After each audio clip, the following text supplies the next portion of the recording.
let's see. Oh, good. Okay, it will work because it Oh. has it. It's very strange that we have nighttime and you have really early morning.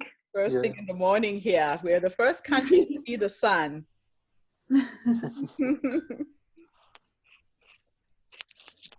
So you're actually talking to somebody in the future. Yeah. Oh. So all of you guys have been studying for how long? Let me get to know you before we get started. We have a few minutes. Well, this is 1-year program, so yeah, it's 8th month, 7th month. I don't know. So you Since finished at the end of this year. Yeah, but everybody is different in their studies. Like I studied for 7 years and now I'm after school first year. Okay. So everyone's at different levels. Yeah. There are also people that are still students. And then there are people that are working for many years. All right. Yeah, so Socratic Institute lasts 1 year. It starts in September and ends in the year ends in June. And we're picking up a different type of people, also university students, also graduates from different fields of study. So everyone is very different. And it's only based there in Slovakia, or is your institute anywhere else in the world? No, it's just in Slovakia. But we host many lecturers from abroad.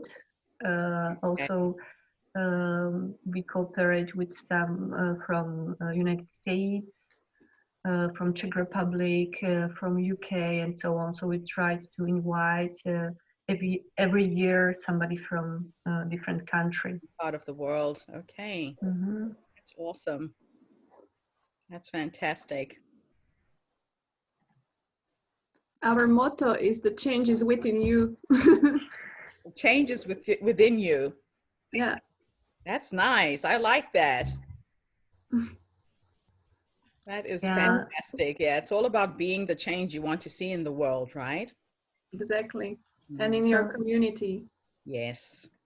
Yeah, and Zuzka already came. So Zuzka, maybe say something that is Hello, new. Gertrude.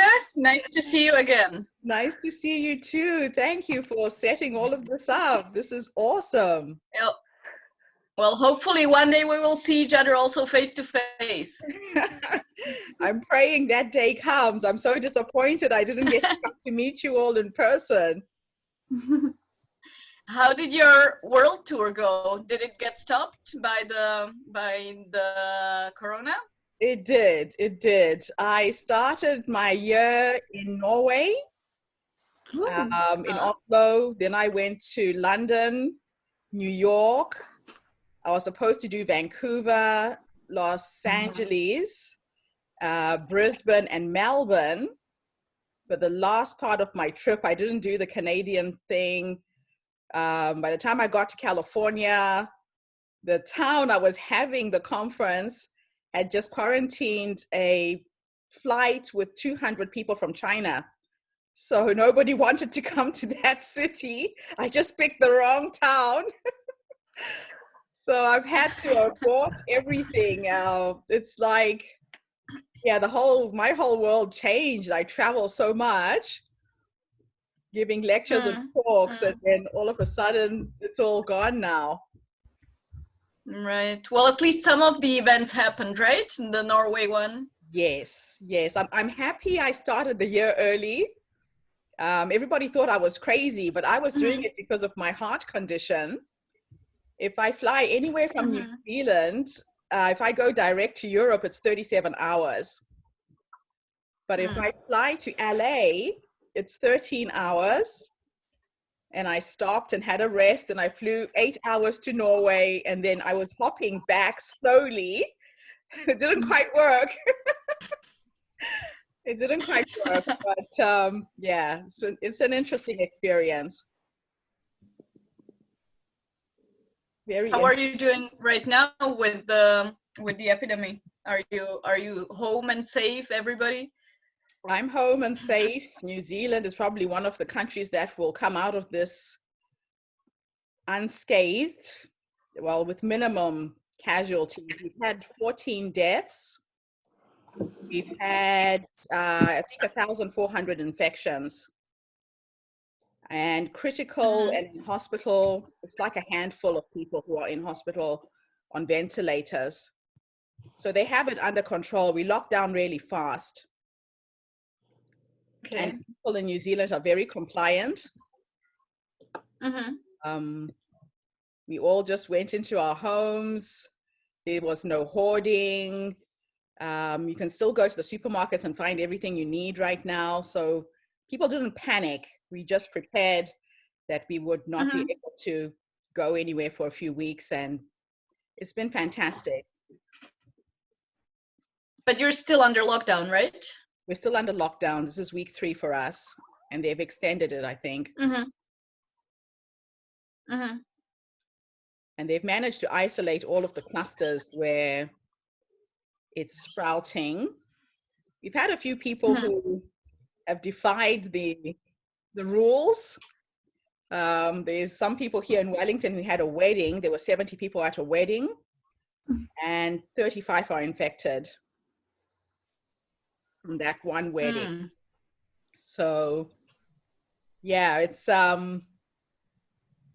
just interesting how those who are not complying are causing and creating all the problems for everybody else. Right. So it's going to be interesting. This will be my second pandemic. Wow, which one was the first one? The AIDS pandemic. Okay. I'll share a little bit about that at the beginning of my presentation. The world has changed. The world has definitely changed. Yeah, significantly. It will never be the same again, unfortunately.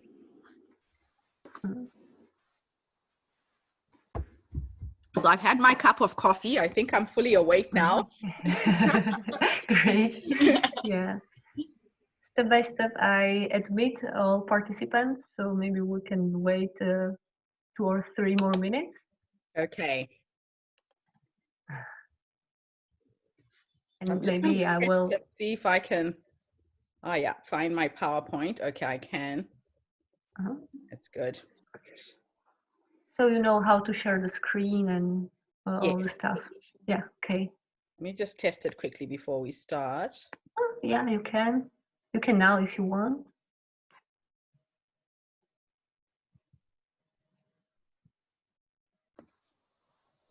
Okay, great. Can you guys see that? Yeah. Okay. Yeah. Fantastic. Tell me when you want to start.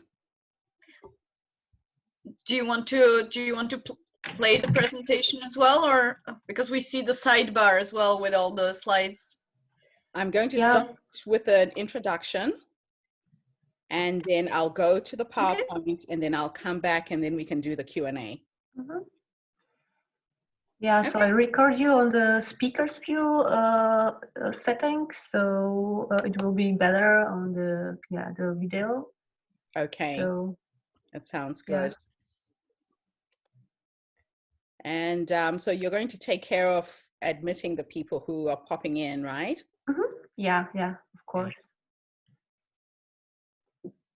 That's great. So shall we start?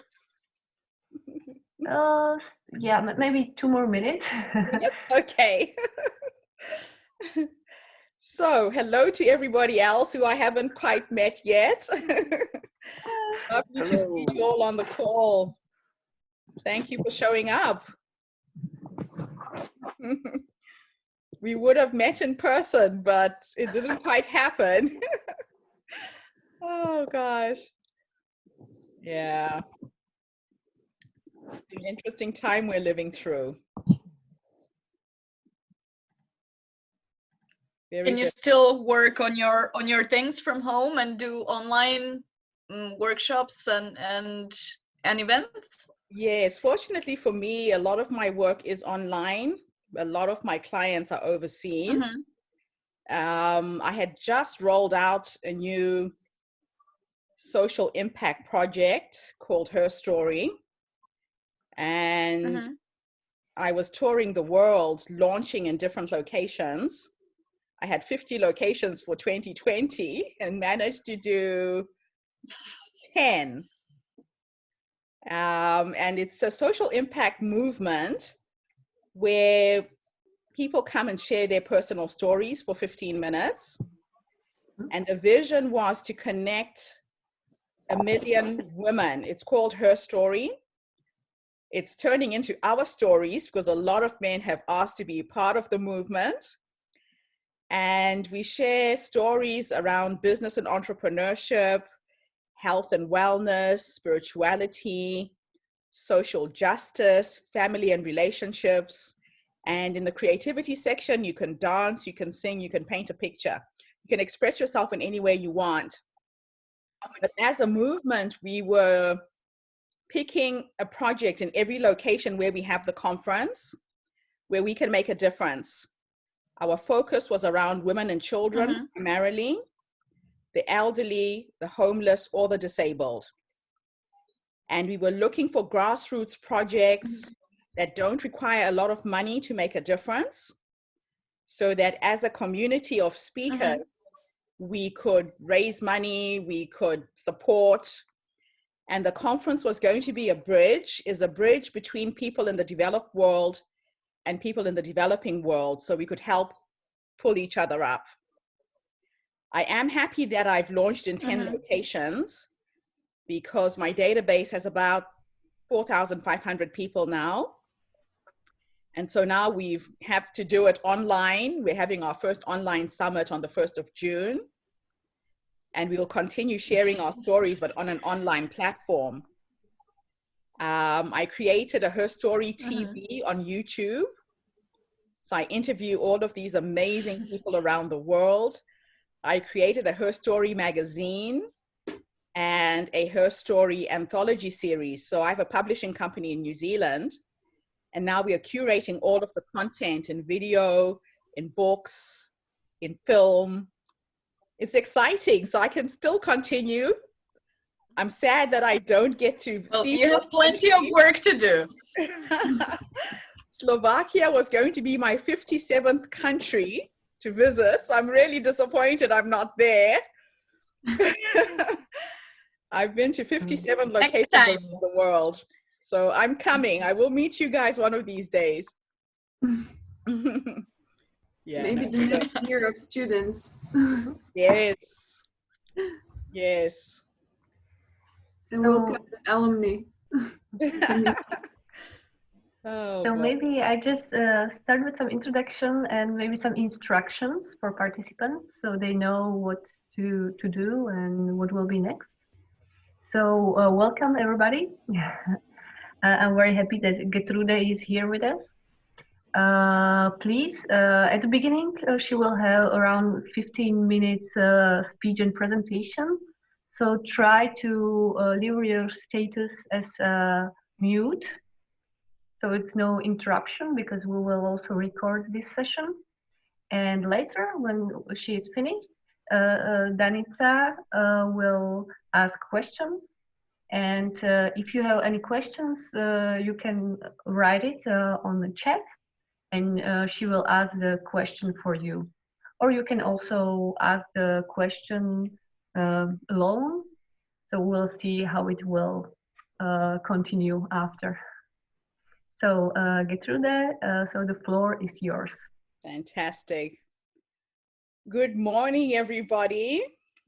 In my native language, I would say to you, Mangwanani Mamukasei, which literally translated means, good morning, how did you rise? My full name is Gertrude Ruadzano Munyaradzimache. And I am so grateful that I was born on one of the most fascinating continents in the world. Africa is a harsh continent, but it prepares you to live anywhere in the world. I prepared this presentation for a TED Talk, and I had entitled the presentation, "Imagine for a moment if we could solve the world's problems like our blood heals wounds." Today's presentation is called Ubuntu 4.0, the coronavirus and the gifts it's giving to all of us. Why am I calling it this? This will be the second pandemic that I will hopefully live through. I'm 53 years old, and I lived through the AIDS pandemic in sub-Saharan Africa. At the age of 17, I started to see my friends dying of AIDS.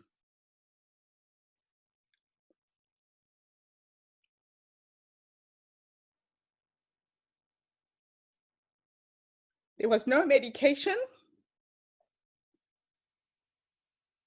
It was called the slow puncture. You could see the face of AIDS. You could see people losing weight.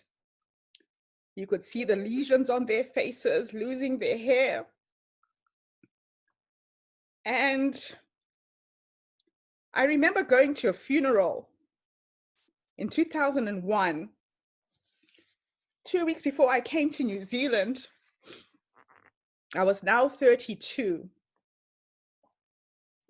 And I remember going back to the same graveyard 2 weeks later with 2 bunches of flowers. Another cousin of mine had died. And I had to walk 2 kilometers to find the previous grave 2 weeks before. It felt like we were in the middle of a war, but there was no war. And what's happening in the world right now is that we are in the middle of a war, but with an invisible enemy. And this pandemic is affecting all of us. My grandmother had 11 children. She had 34 grandchildren. 19 of my first cousins died of HIV-related diseases. It left 49 children orphaned on my side of the family alone, another 40 on my ex-husband's side. So between the two of us, we had 89 kids that we were trying to support remotely from New Zealand. And that turned into my life's work to try and make a difference for women and children anywhere in the world.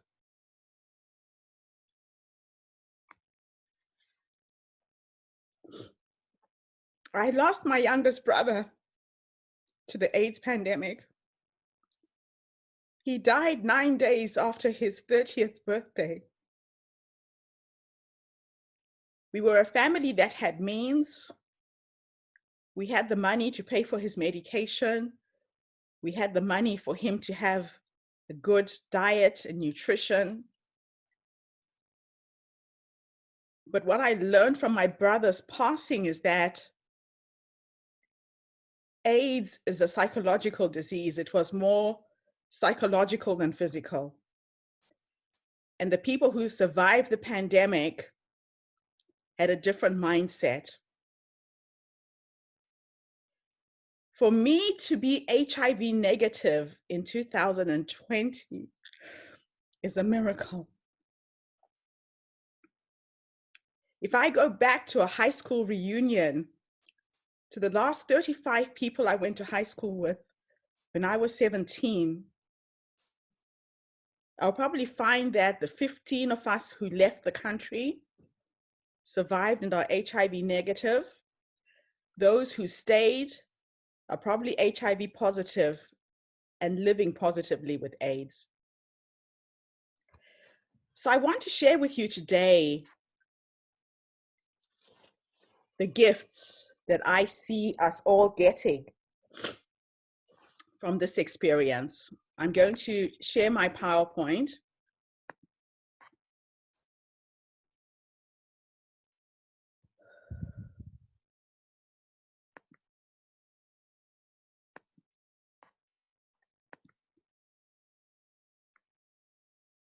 Why did I call this Ubuntu 4.0? Ubuntu ngamuntu ngabantu is an African philosophy, which literally translated means a person is a person through other people. It's the condition of being human. It is our way of explaining humanity.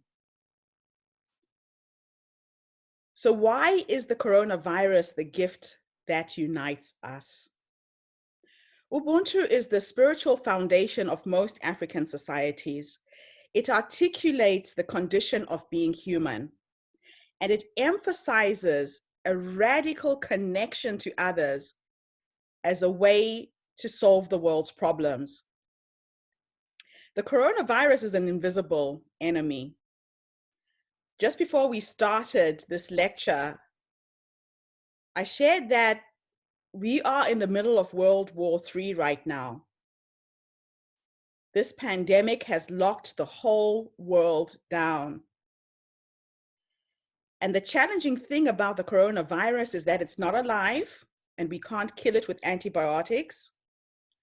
We can only deactivate it by how we behave, how we comply until they find a way to solve this medically. It needs a host, and without a host, it actually does not exist. It only exists once it goes inside the human body. So what are the gifts that we've been given right now? I've been reflecting since I had this opportunity and to prepare this lecture that the biggest gift that I've received is the gift of time. Time is a currency. It's something we are gifted with 24 hours a day. And it's how we decide to use this currency that's going to make a difference for us to all get through this experience positively. It's given us the gift of connection. I have 3 beautiful children who are grown up and adult now. And I used to talk to them maybe once a week, once every 2 weeks. My daughter lives in Melbourne, Australia. My sons live here in New Zealand, but up in Auckland. So I don't get to see them all the time. But since all of this started to happen, I hear from my kids almost every single day. I actually have a date with my daughter who's based in Australia every Friday. We dress up, we have a dress theme. We started off with colors. This week we are doing it with dance. So we pick certain types of music, we dress up in the dress code for that music, and we dance together for an hour through Zoom. The gift that this is giving us is the gift of empathy. Empathy is that ability to put yourself in somebody else's shoes and experience what they're going through. When the AIDS pandemic hit Africa, it was a condition, a pandemic that was happening so far away from the rest of the world. I don't think people quite understood what we have lived through as a nation, as an African nation. When the Ebola virus hit Africa the first time, the reaction around the world was that it was happening over there. It was so far removed from everyone. It was fascinating for me to watch that after years of us struggling with the Ebola virus, the minute it hit the US shores, a cure was found. It was found very, very fast, but we've been dying from Ebola for years. Same thing with the AIDS pandemic. Compassion. A lot of you are very young. You're probably young people who have never gone to a funeral. I've been talking to a lot of young people who've never had to go to a funeral. They've never seen anyone close to them die. But what's happening with this pandemic is we have social media. We have access to news from every single corner of the planet. And as I'm sitting in my lounge here in New Zealand, and I'm watching the statistics in New York, and I'm seeing the mortgages just filling up with dead bodies, how they're having to use trucks to fill up the dead, the mass graves. I feel compassion, and I think there's no way that you can sit at home and not feel affected with what's going on in other people's lives if it hasn't come close to home for you. The other gift that the virus has given us is the gift of perspective. I decided that I'm going to look at this situation every single morning and remember where I am in the world. I live in New Zealand. We're probably one of the few countries that locked down early. We've had 14 deaths. There's 1,400 infected, and just a handful of people in ICU needing ventilation at the moment. So the perspective that this has given me is my physical location and feeling so blessed that I am in a country that has a healthcare system. I can wake up every morning and switch on the lights, turn a tap and have clean drinking water. I have access to the internet. I can still stay connected to everyone. What happened for me 3 weeks ago, just before the lockdown, is that my mother got ill. My father died of a sudden heart attack in 2018. I was in Africa at the time. My mother was very ill. And my mother has been sick ever since. She had pneumonia. And I have a sister who lives in Australia, a brother in Canada. I'm here in New Zealand. I have one brother in Zimbabwe.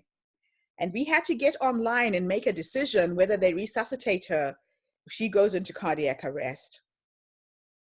It was the hardest decision I've ever had to make.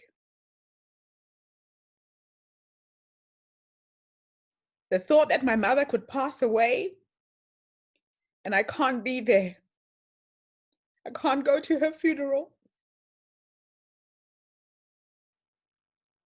has been weighing on me every single day. We were lucky that she responded to the antibiotics. She was in a hospital in a health system where there are no test kits. There's no medication. There are no ventilators. And she had pneumonia. Fortunately, she kicked back by some miracle. She's at home. She's still very weak. But the perspective it gave me is that every day, every conversation I managed to have with her, I'm grateful. Every time she's able to come online and I just hear the sound of her voice, I'm grateful. So gratitude has been one of my biggest gifts. I wake up every morning and I make lists of the things that I'm grateful for, the things that I would normally take for granted. It's helped me prioritize how to use my emotional and mental energy. I've been looking at the environmental impact of this virus.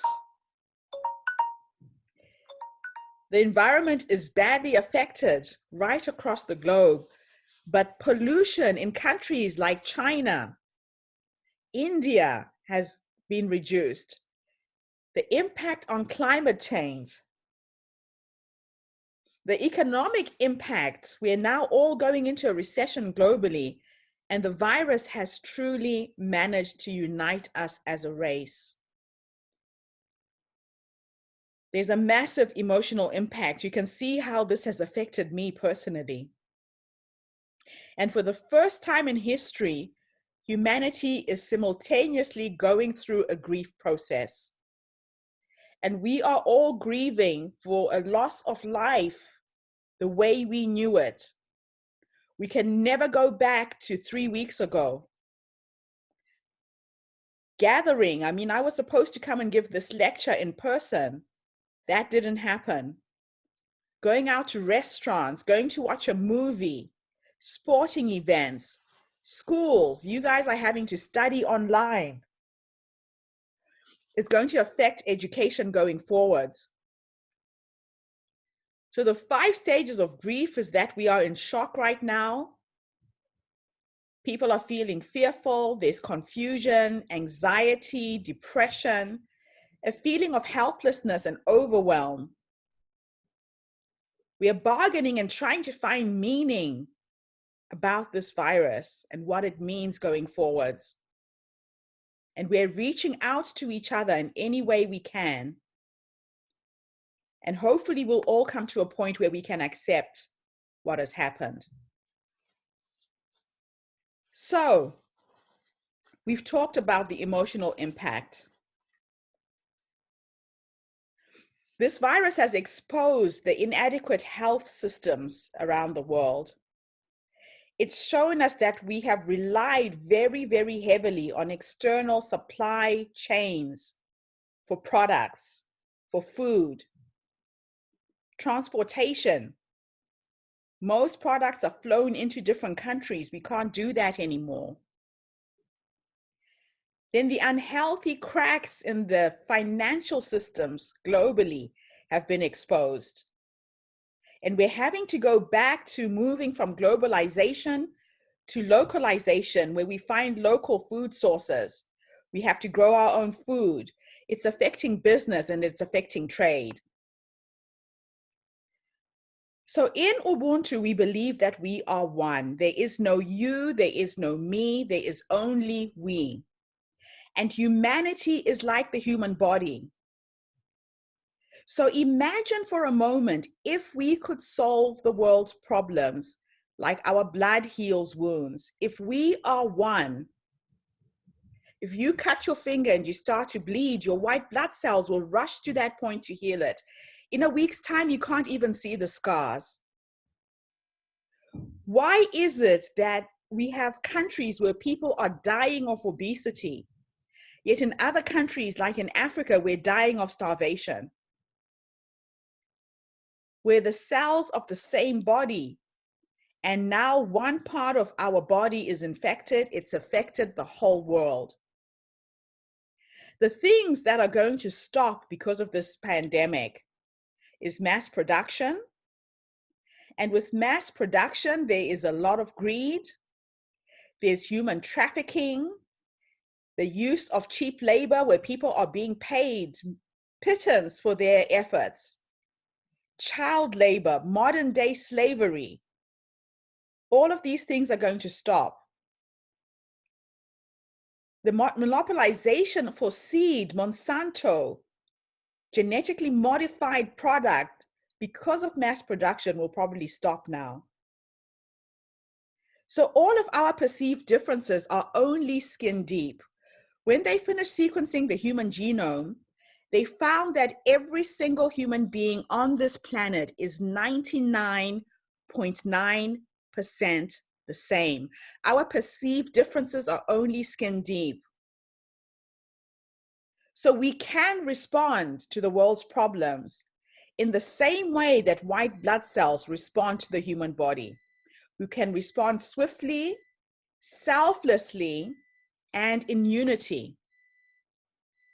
I'll finish my presentation with a small little story. There was an anthropologist who went to Africa, who was working with a group of children. And he said to the children, I've got a basket full of fruit. I want you to run to this finishing line, and the first person to get there will get this big basket of fruit. And the children linked up and held hands, and they ran together towards that finishing line. This anthropologist was confused. He didn't understand why. And when he asked the children why, they said that is Ubuntu. If one of us gets there and gets all the fruit, the rest of us are not okay. So when I greeted you at the beginning of this presentation, I said, Mangwanani, Mamuka Sei. Ubuntu is woven into the African language. What I was actually saying is, good morning, how did you rise? If you knew my language, your answer would have been Tamuka kana mamukawo, which means I woke up okay if you woke up okay. So we believe that unless you are fine, I'm not fine. And it wasn't until I had to start translating my mother tongue, Shona, that I really started to understand the nuances of my culture, the nuances of this amazing African philosophy. And that's my mission in life, is to share it with as many people in the world as possible, because we can solve the world's problems. And to install this Ubuntu philosophy, you put your family first, your community next, then if you have anything to spare, do something else around the world. Empathy, compassion, and connection are the superpowers that every single human being has. And we need to use that now to change our world. Thank you.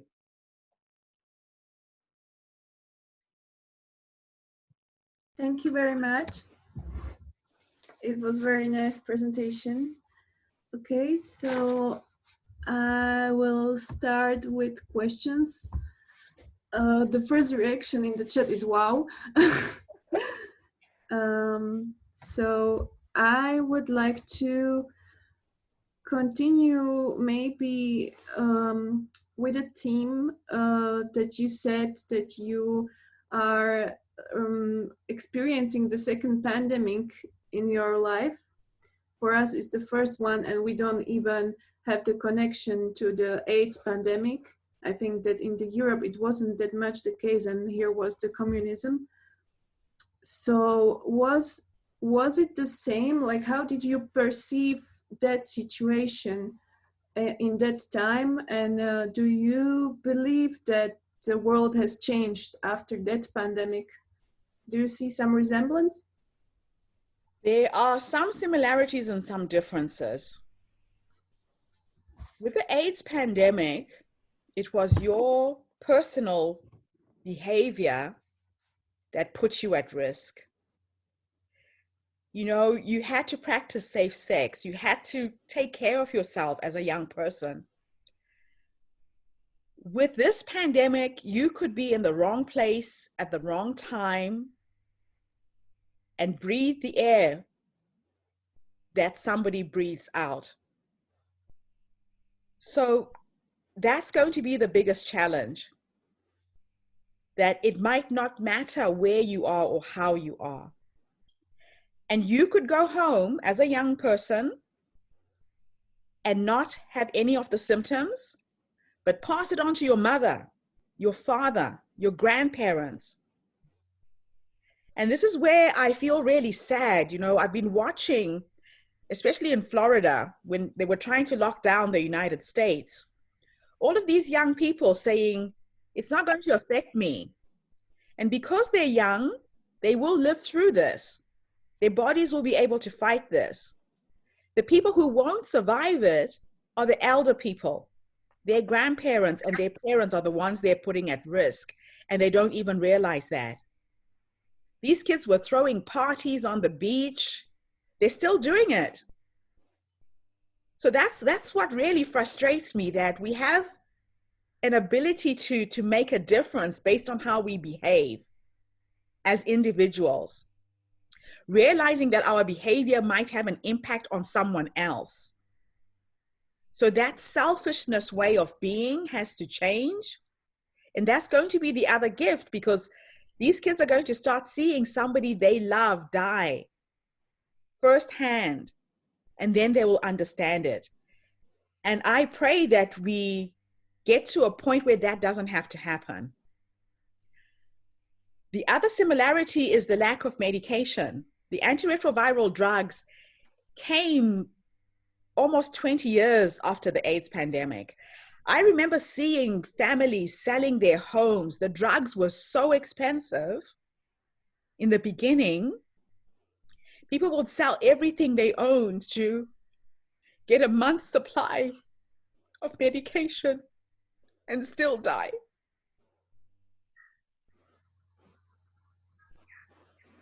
So we're in the same situation now. There's no medication. There's no antiretrovirals to fight this. The next thing is we're living in a global world. You know, I left New Zealand on the 23rd of January on a world tour. I went to Norway. I went to the UK, the United States. I was supposed to go to Canada and Australia. My trip was stopped because by the time I got to Norway, all of the reports around what was happening in Wuhan started to come through. When I got to London, it was getting worse. I was hearing reports about the virus in New York. By the time I got to New York, there was a flight that went through New Jersey that had people who were infected. I couldn't even get to the Pacific coast. So everything happened so quick and so fast. I think it's the speed at which this virus is unfolding that is really quite frightening. So it's going to be different, but there's a lot of similarities in terms of how it's rolling out. Okay.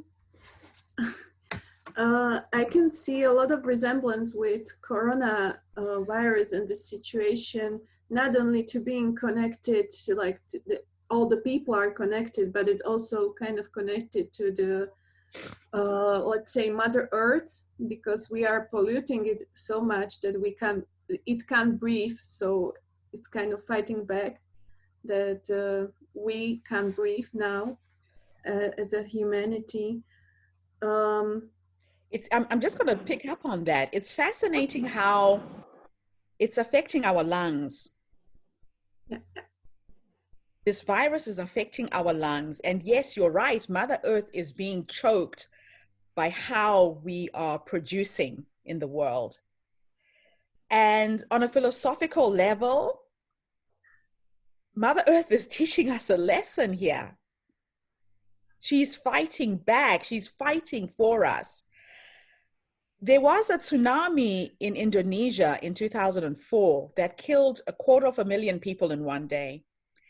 And I remember feeling so affected because I was living here in Australasia. We were watching it. It was like it was happening next door. And it was the first time that I was living in a country that had a sea all around it. And it was very scary for me. I grew up in a landlocked country. We didn't have the ocean. And I was talking to a very spiritual friend of mine who said to me, Gertrude, you have to watch this like a movie and remove yourself from it and watch it from a cosmic perspective.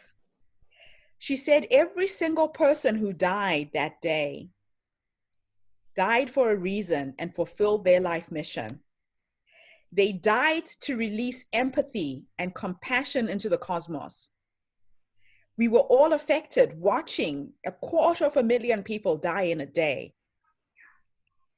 There was no way we couldn't not feel it. So on an energetic level, something is happening to us spiritually.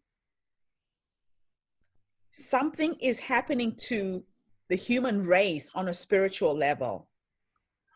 And every person who's dying in this pandemic is serving their life purpose to make us feel again. So I really like that you brought up that fact. I mean, I've been looking at pictures of China right now. I've been looking at pictures of India, how clear the air is. The world is trying to heal. And it stopped us in our tracks. We can never go back to that again. It's an interesting perspective. Yeah, I was also touched by what you said about the younger generation not being touched by what's happening. Whereas we can see, for example, in Italy, that there is the whole generation that is wiped out because of the coronavirus. So yeah, it's like a wake-up call for the humanity to start caring again, because it was very much egocentric. There is a question. What do you think is going to happen in terms of ecology when the crisis is over? The carbon footprint is number one. The number of flights are going to be reduced. Have you seen how many airlines have had to close business? We're not going to be able to travel as frequently and as easily as we used to.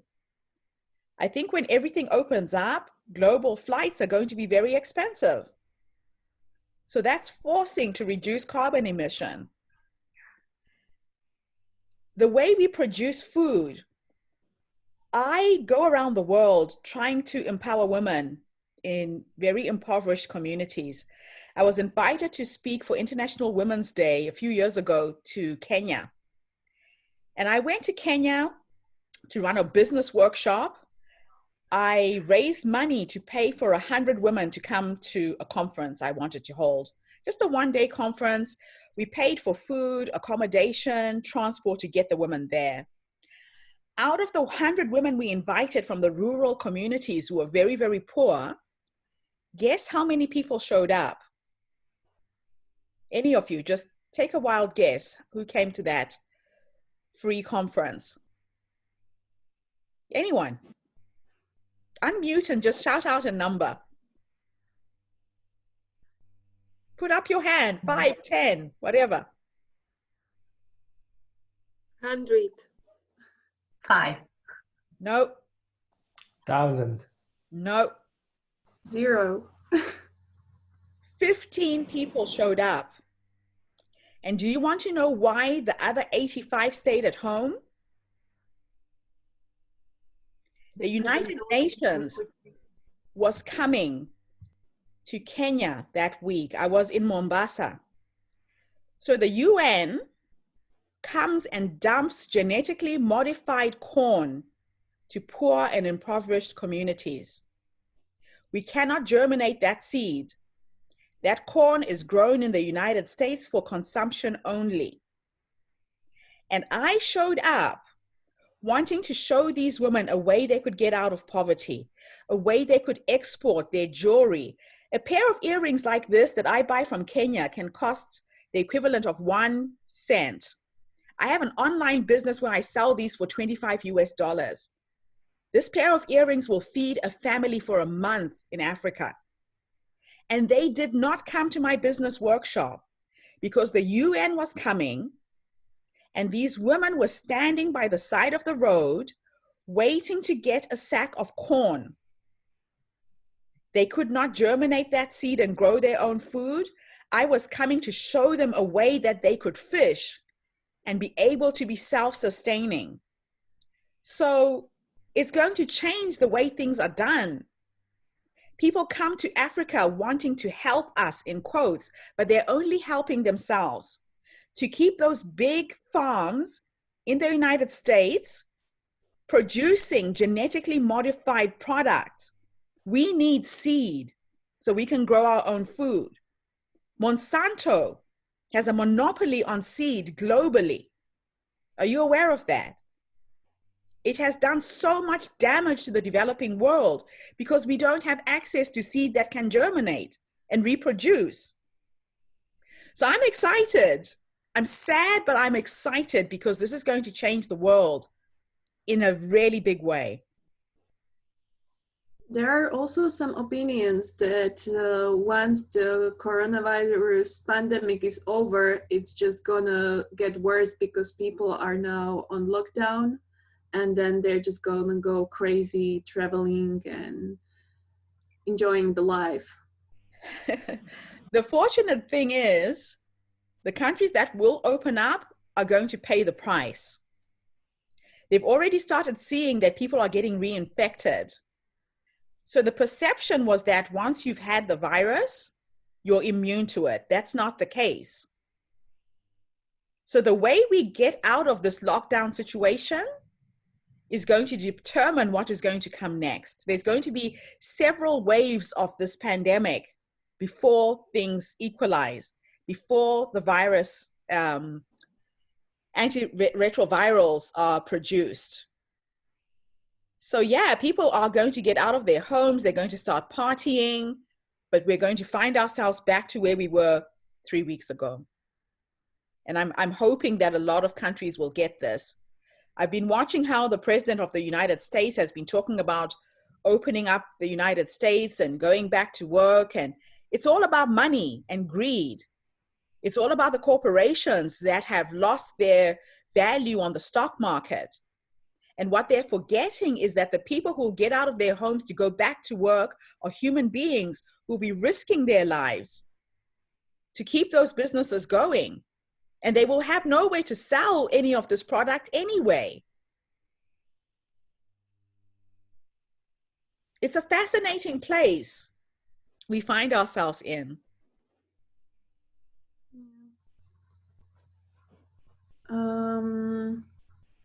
Yeah. What do you think, what effect will the pandemic have on the poorer countries or the poorer people in the society, because it's affecting them the most as the first ones? I feel it in the bottom of my stomach because I've seen what poverty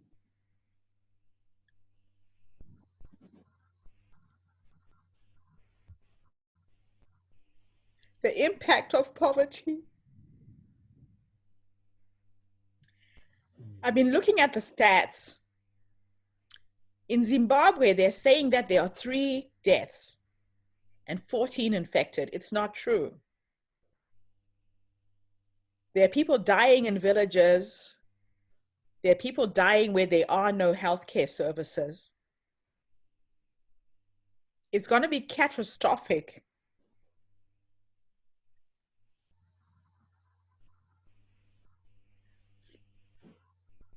You know, when you live in a country where there's a social welfare system, where there are health systems that work, you take it for granted. I am trying to build a clinic in Zimbabwe this year.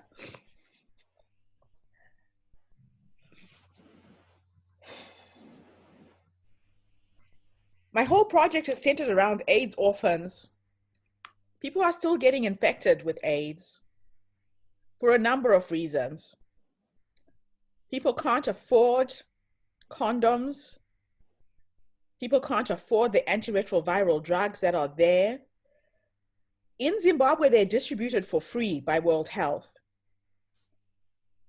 But we are a country without a currency. We have no physical cash in Zimbabwe. We had the highest inflation in the world. Zimbabwe's inflation hit 516 quadrillionth percent. That is 24 zeros.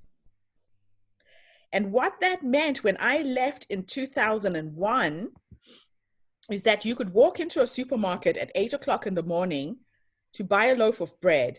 If you came back 10 minutes later, that loaf of bread was worth 200 to 300% more. You needed a backpack full of banknotes to buy a loaf of bread. So they had to scrap the Zimbabwean dollar. So if you go into the rural parts of Zimbabwe right now, we do not have access to physical cash. So the AIDS drugs are available for free in my village, but 40 kilometers away. It costs $2 to get on the bus at the end of each month to go and get the free medication. People do not have $2. The average person in my community lives on 30 US cents a month. People are dying of AIDS in 2020 because of poverty and politics. So we've lived under a dictatorship for 35 years. The dictatorship stopped last year.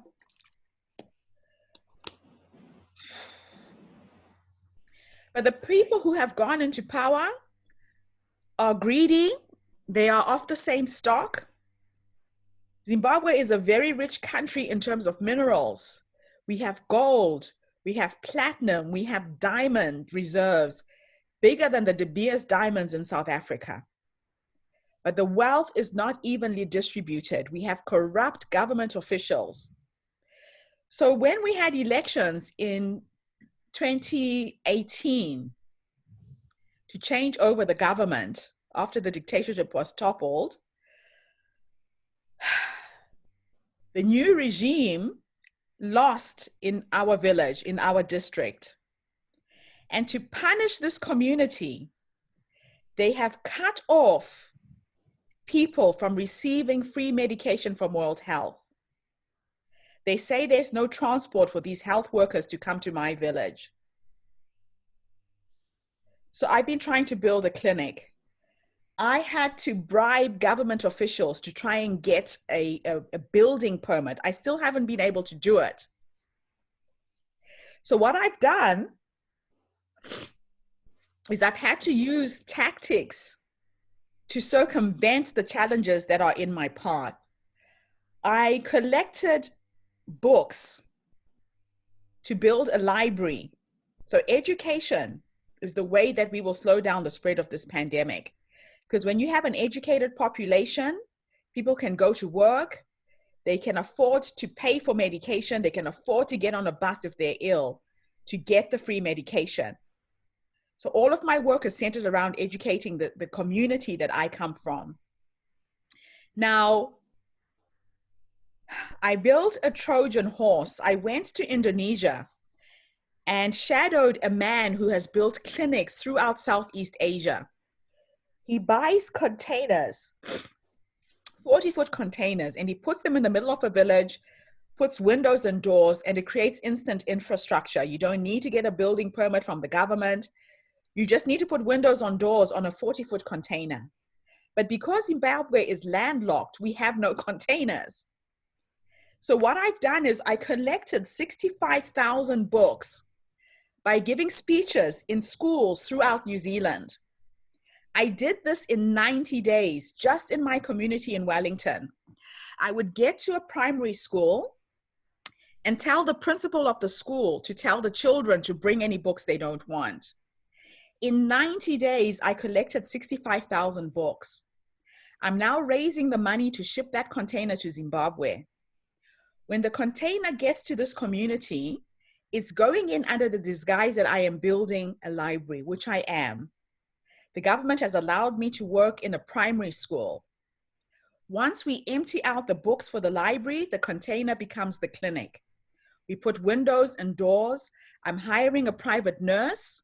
I will buy her a car. I have negotiated with the World Health workers who are distributing the AIDS drugs that once a month, she will go and pick them up and bring them to the community to run the AIDS clinics. And that will cut out the transport costs. So you have to be creative when you're in environments that are challenging like this, where your own government does not care about its own people. Those are the challenges in the developing world. The poverty and the politics are the worst things that we have to work around.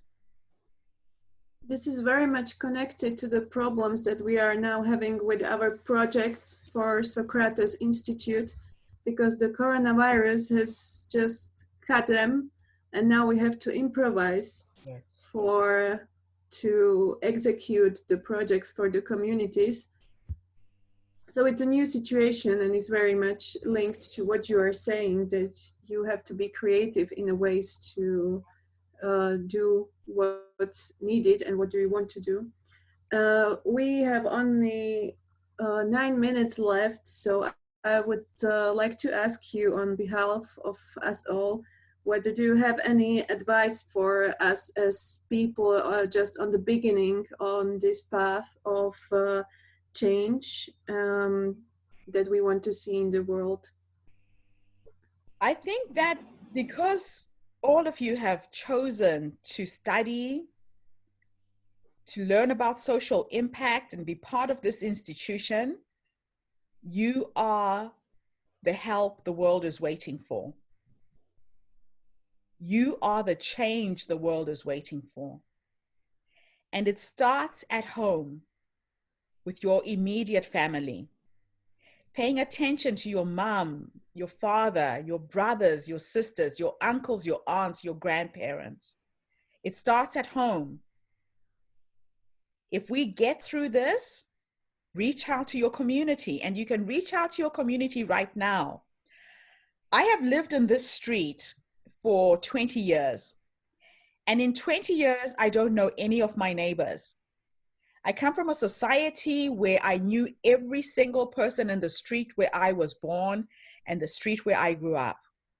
I knew the neighbors to 100 households by name. I knew the people who owned the house. I knew their children. I knew the grandparents. But in New Zealand, it's a community where people stick to themselves. They will greet you if they see you in the street. They don't find out who you are. Then one of my neighbors put up a Facebook group a few weeks ago when we were going into lockdown. And they came and dropped letters in every single household when they're going for their walk during the day. And they gave us a WhatsApp number so we could be connected as a street. People have started supporting each other. The elderly people who can't go to the supermarket are leaving a note at the door, and someone will come and pick up that note and buy their groceries for them. I had a woman who's disabled who lives 3 houses away from me. I didn't even know this. And she posted in the group that she was looking for ideas to entertain a 3-year-old child, so her caregivers can't come in and help her. So what I offered to do is to read stories to her little son every day. So she puts him online on Zoom, and I read him African stories, and for an hour, she doesn't have to look after her son. I entertain him for her. So there's going to be a lot of small things you can do right now for your communities. And you can get really creative on how you can do that. And you're the ones who have the energy. I have a stepson, he's 19 years old. And because I have a heart condition, I actually haven't left home to go to the supermarket. I go for my walks and back, but he goes out to the supermarket for me. I haven't been in a supermarket in 6 weeks. So he's protecting me by doing that small thing and doing the groceries for us. So there's a lot of things that all of you can do. And connecting on virtual platforms like this, finding out what other institutions are out there. And I'm curious to know, and I want to stay connected to all of you, please. Could you share my email so we could start a Facebook group and start having a social impact from wherever we are and connecting with other institutions like yours who are teaching young people ways to change the world and understanding what social impact is. So that by the time we come out of this, we've created an online army of people who care, who want to be the change, who want to make a difference. It's an exciting time. And they say that the world is flat right now because of the internet. We're having a conversation. I'm sitting thousands of hours away from you in New Zealand. You're talking to somebody in the future. This is the first country that sees the sun. It's already Sunday morning here. How exciting is that? So use the resources that you have. Use the power of the internet to make a difference. Find out from different organizations how you can help. You know, I had one person who bought my audio book the other day from the Blind Association. And she said, Gertrude, your voice is like music. I listened to your audio book and you took me to your country. And I had never thought about producing all of my content through audio. Just the sound of your voice can bring light to somebody's life. So take this on as a challenge. Take this on as a way that you can immediately change the world. And I'm excited to be a part of your community now. And I don't have the words to thank Jana and Susanna and everybody who reached out for me to do this lecture, because you have opened up for me a way that I can impact on a lot of young people globally. My virtual assistant has started putting together a database of universities that are teaching Ubuntu in social anthropology, in philosophy, and we're reaching out to them, and I'm going to be giving more of these lectures going forward. So it's an exciting time. I feel really honored to have met all of you. Embrace it, take it on as a challenge. The universe throws these magical experiences in our path so we can make a difference in the world. So grab it with both hands and start being the change you want to see. Thank you very much. I think that you just injected us with a lot of energy for our project, because we all felt down a little bit in the past weeks. So thank you very much. It's an absolute pleasure. But before we go, I want to hear from each and every one of you. Just unmute one by one. We'll start with you, Gabo. I want some feedback from you. It's either feedback, a comment. How has this lecture impacted on the way you're thinking about things? But I also want to know why you took on this course. So I'll call you by name, and I hope I'll pronounce your names right. So Gabo, because I can see you at the top, can you start? Yeah, so why did you take on this course for a start? Well, I'm from Socratic Institute, so I'm not in a position of student, more like something like a co-organizer of this all. But I was listening your whole speak from A to Z, so I was there was a the topic is like really connected with you, so there was a lot of emotion, and I'm also a person who I also think I'm a kind of emotional person, so I was just imagining your feelings when you was talking about your community, and it was very inspiring for me, so thank you. Thank you for sharing. Lucas, please unmute and say something.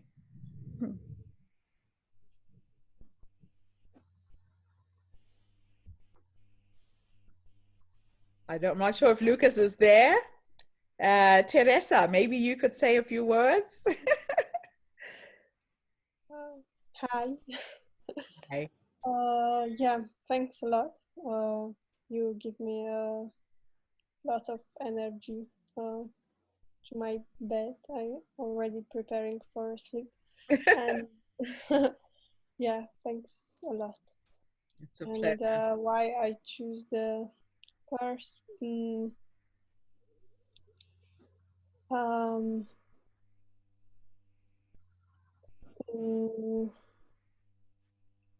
Did you choose it? Or were you channeled by parents or somebody who said, do this course? No, I'm not. It was just by my choice. Yeah, I really like to connect things which are not like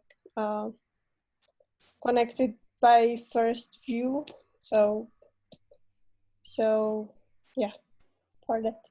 I don't have like one sentence for why I choose it. Why you chose the course?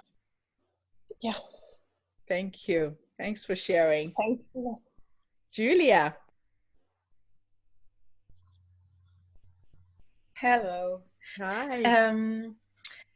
Thank you very much for making your speech so personal and so emotional that you shared with us your story and your life experiences, which is very precious. Thank you for that. I think this is a really time when it's needed and when maybe people do this more. So thank you for that. And yeah, I used to be a student actually of Socratic Institute 2 years ago. And when I got the opportunity to join you tonight, I immediately said, yes, I will join you tonight, because I was about to be there in person. Despite this, yeah, if this was not the case, the situation there is right now. So I'm an anthropology student, and I wish we would have more lectures like yours, or more on alternative, things. I know alternative, it's a traditional thing, Ubuntu tradition. So I wish I would have more this in my university course. So please, if you are, I'm studying in London actually, so if you are anytime, I would love to stay connected, or maybe invite you to our university or something in the future. Well, if things will get back. Email me. If any of you want to stay in contact via email, it's gertrudemache@gmail.com. My first name, second name @gmail.com, all one word. Let's stay in touch, Julia. I'd love to talk to you about that. Thank you. Sylvia. Yeah, so thank you very much for your very inspirational speech. And it fills me with hope and faith, because sometimes I'm skeptical. So it helps me. Thank you. They say that every day comes with a blessing or a teaching. The good things that happen to us in life are our blessings, and the bad things are our teachings. They come for us to learn. So take every challenge that there's a lesson to be learned, and there's a lesson for humanity right now.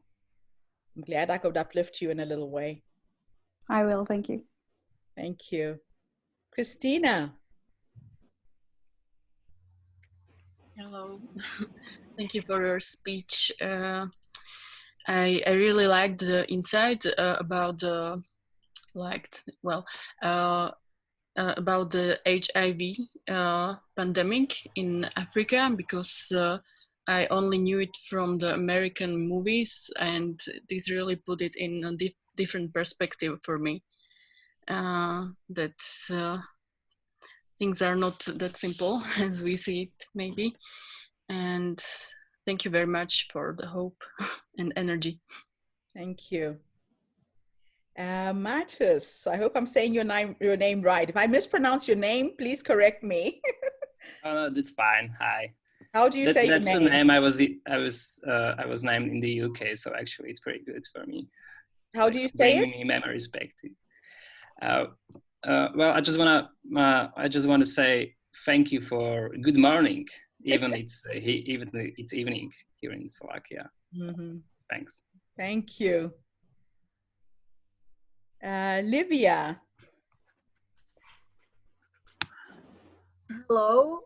So the answer for your first question is I came to Socrates because I regard myself as a curious person, and I think everything crucial about your speech was already said, but I'm grateful I got the chance to meet you here, and I will definitely check your you mentioned in the beginning something woman magazine or Her Story. Her Story. Her Story. Yes, Her Story Women's Global Empowerment Conference. The website is herstorycircle.com. I'll make sure that you get all of my contacts. I'm looking for speakers, so we're going to have a virtual summit. Thank you again for everything. Thank you. Bora, I think you're next. Hello, thank you very much.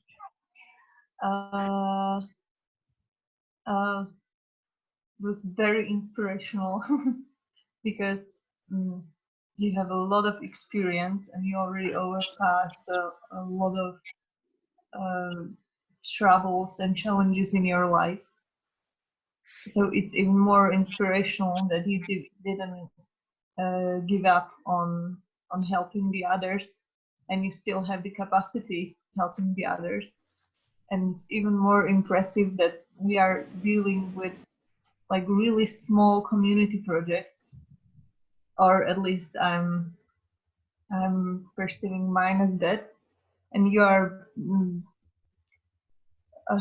offering medical care and taking care of so many children. So now I feel like one can do even more. That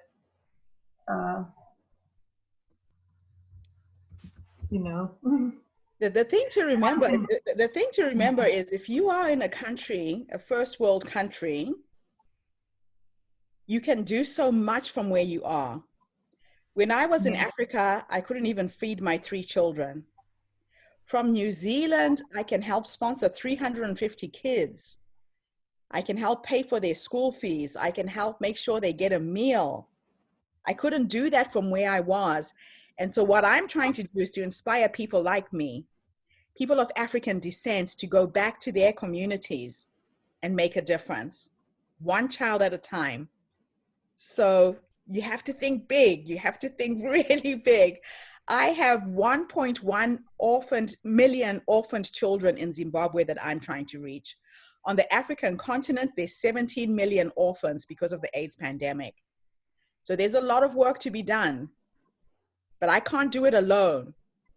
So I'm building an army of people who are coming behind the work. So if anybody is inspired, again, just inbox me. But thank you for sharing, Bora. Thank you. You're a strong woman. Thank you. Who have we got next? Danica. Hey. Oh, this was so inspirational, and even co-hosting this was a challenge for me, but I'm very grateful. I came to Socrates Institute as a part of me coming back to my home country and home community, and I wanted to be more part of it and do something for them. So that's the reason. Fantastic. So now you can go out there, and the thing is to collaborate with others. Yeah. Knowing that you can't do it alone. The way that I collected the 65,000 books was I was giving a lecture at a university in Boston in the United States. And there was a young girl, a student, she was about 23 years old. She came up to me after my lecture and said, Gertrude, I want to help, but I don't have money. And I said to her, it's not about money, it's about ideas. Sometimes people give me ideas that change everything for me. So I said, think about it, meditate, pray, let's stay connected. 3 months later, this girl collected 5,000 books for me to build this library. That's how I started the library. She put bins in every single lecture theater on campus and told people who had children to bring any books they didn't want. She gave me this idea. That's how I collected 65,000 books in 90 days. It wasn't my idea. It was a young girl in a university who gave me the idea. So it's when you collaborate and you talk to other people that your ideas grow. And then there's no limitation to how much you can create. Everything is created through dialogue. So thank you for facilitating and coordinating this call. Leah, let's hear from you. You look nice and warm there. What are the temperatures for you guys? You're still in winter, right? Oh, it's already spring. Ah, it's spring. Okay. But I live up in the north, so it's You're in the quite chilly mountains. still. Yes, but Gertrude, thank you so much for your speech. I found it so touching, and I really appreciate that you really expressed what you felt. I could really feel it inside of me too. And Yeah, one thing that you said actually resonated quite strongly with me, and it was about when you said how to make a change, that we have to start at home with our family, and once we have done everything we could there, then we could move on to the community and then further on. And I just think that's a very powerful thought. It starts at home, and this is what we forget. If people want to make a difference in the world, but if you can't do it at home first, why bother with your next door neighbor or the rest of the people in your community? I am closer to my 3 kids now than I have ever been, because we can't see each other, we can't touch each other, we're at a distance. My daughter and I meet every Friday. We dress up and pretend like we're going on a date. We dress up in the same color sometimes. This week we had a carnival theme where we made these head gowns out of feathers, and we danced to carnival calypso music for an hour. We're losing weight, dancing together. We're just being crazy together. I mean, she's 29, I'm 53, and we're like 2 young kids. So I'm glad you took that to heart. It starts at home. Thank you so much, Leah. Thank you. Jana, let's hear from you.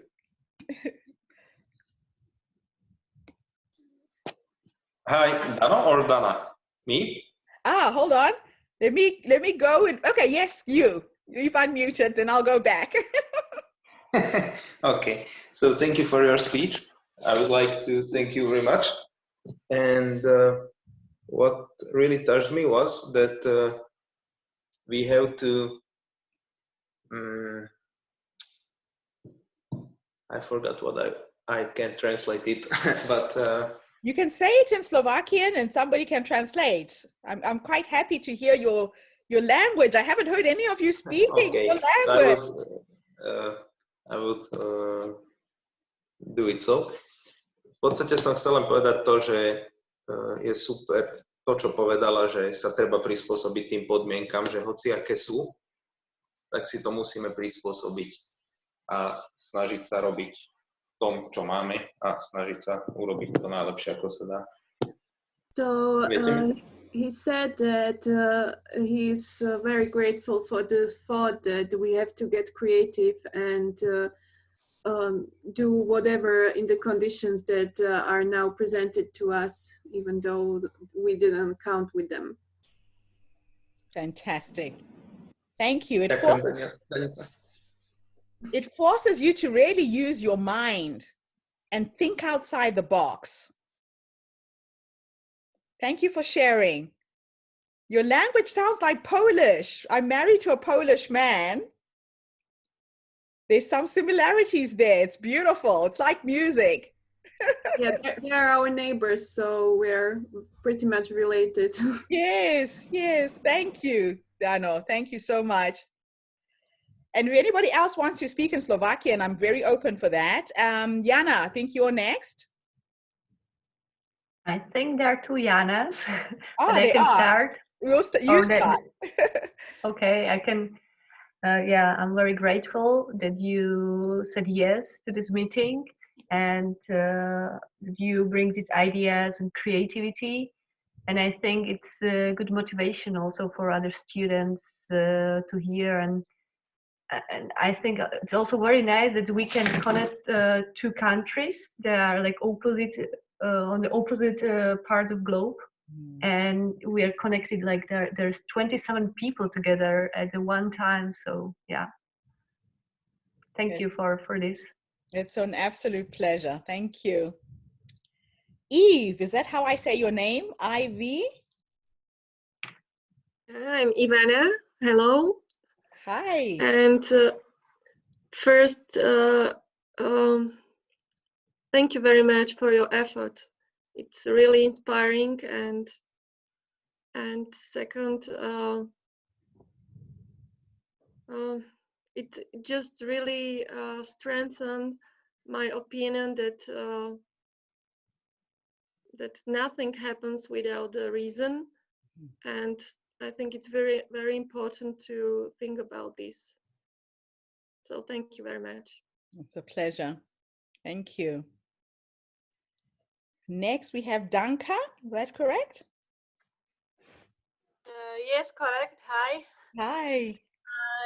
I want to thank you because you really opened your heart to us, and it was amazing. It was really emotional, and a really big respect for you. You're amazing. Thank you. And you gave me one inspiration for my project. And I think that I'm going to, my mind is going to start and be really working all night. So it's great. Thanks. Email me. I would love to mentor you. Okay, thank you. Anyone else who has a project, you've got my email. Thank you very much. Thank you for sharing.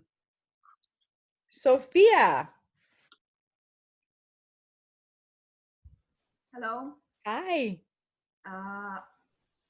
This was, I will just repeat the same because it was really inspiring.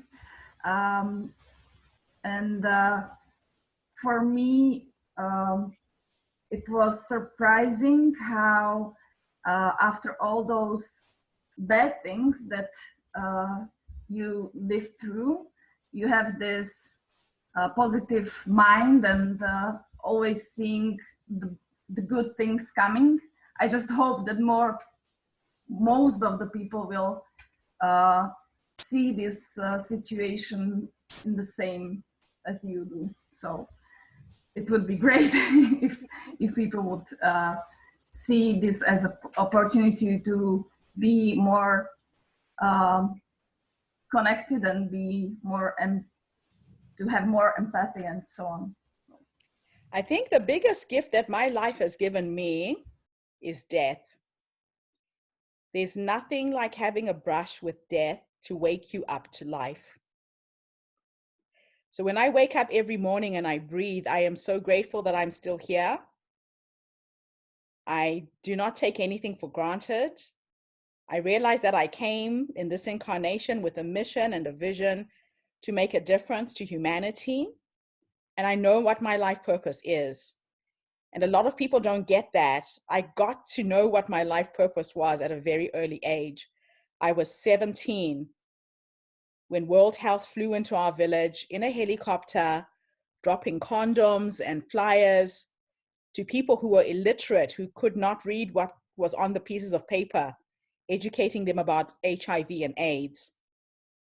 And I remember writing to World Health at the age of 17, and I said, your campaign has been totally ineffective. And I asked them to sponsor me to write a play with an AIDS theme, because we pass down knowledge through storytelling. That's how I started. So I wrote this play, and I would go into the remotest villages, performing and acting in this play. And then I would run workshops in the local language to explain what is a virus and how was it spreading. So what World Health would do is they would have these workshops in English, and they would show people how to prevent the spread of AIDS by taking a broomstick and putting the condom on a broomstick. 1 week later, every single night in my the condom on a brick behind the door, they said that's how you prevent AIDS. So people come to Africa wanting to help, but they do it in such a way that things get lost in translation. And so I became an activist at a young age. And that's why when Sophia said she has a project, I want to inspire you. I want to encourage you. It doesn't matter how young you are, you can make a difference in the world. Okay, so who do we have? I hope I pronounced your name right. Is it Jurak? J-U-R-A-J? Correct me, please. Almost there. The first J was correct, but it's Yurai, so both J's are soft. Aha, Yurai. Nice to meet you. Yeah, that's right. Nice to meet you too. Thanks again for the lecture. I can only repeat. It was amazing. It was touching. the piece that I'm taking from there, especially, is that all the emotions that you've named, you know, the empathy, the connection, the time that we have to reflect. I've had them all in me, but I didn't have the names for them. I didn't verbalize them before, and I actually felt that actually helps, you know, to realize what you're feeling, and I hope it's going to help me further to be of benefit for people around me. So yeah, thanks again for the inspiration. It was great. But thank you for listening, and thank you for hearing me. A lot of times when I present, I try and speak from the heart. This is where I speak from. There is an organization called the Heart Math Foundation. If you guys haven't heard of them, Google the Heart Math Foundation. They talk about the power of the human heart, that your heart has an electrical field that spans the length of both your arms if you spread them out. So depending on where you're speaking from, I can help you feel what I feel through the vibration of my voice. And it's quite fascinating to do this on an online platform because I've never done this before. But you could feel me. You could feel my pain. You could feel my emotion.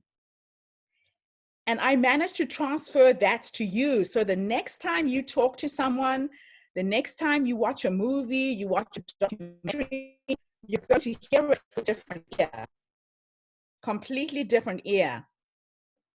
And that's where the connection for human beings come in, when we can feel each other's pain. So thank you for giving that back to me, because that's probably the most valuable feedback anyone has given me so far. Thank you. It's a big honor. Thank you.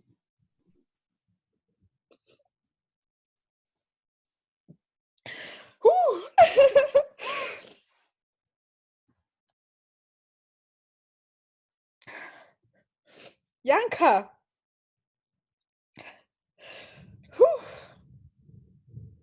Hello. Thank you for your speech. And as everyone said, it was super inspirational. And I wanted to take this call because last year, I'm the student from the last year. This course was for me I guess, favorite one. And especially in this situation, I wanted to reconnect with everyone from Socrates Institute. And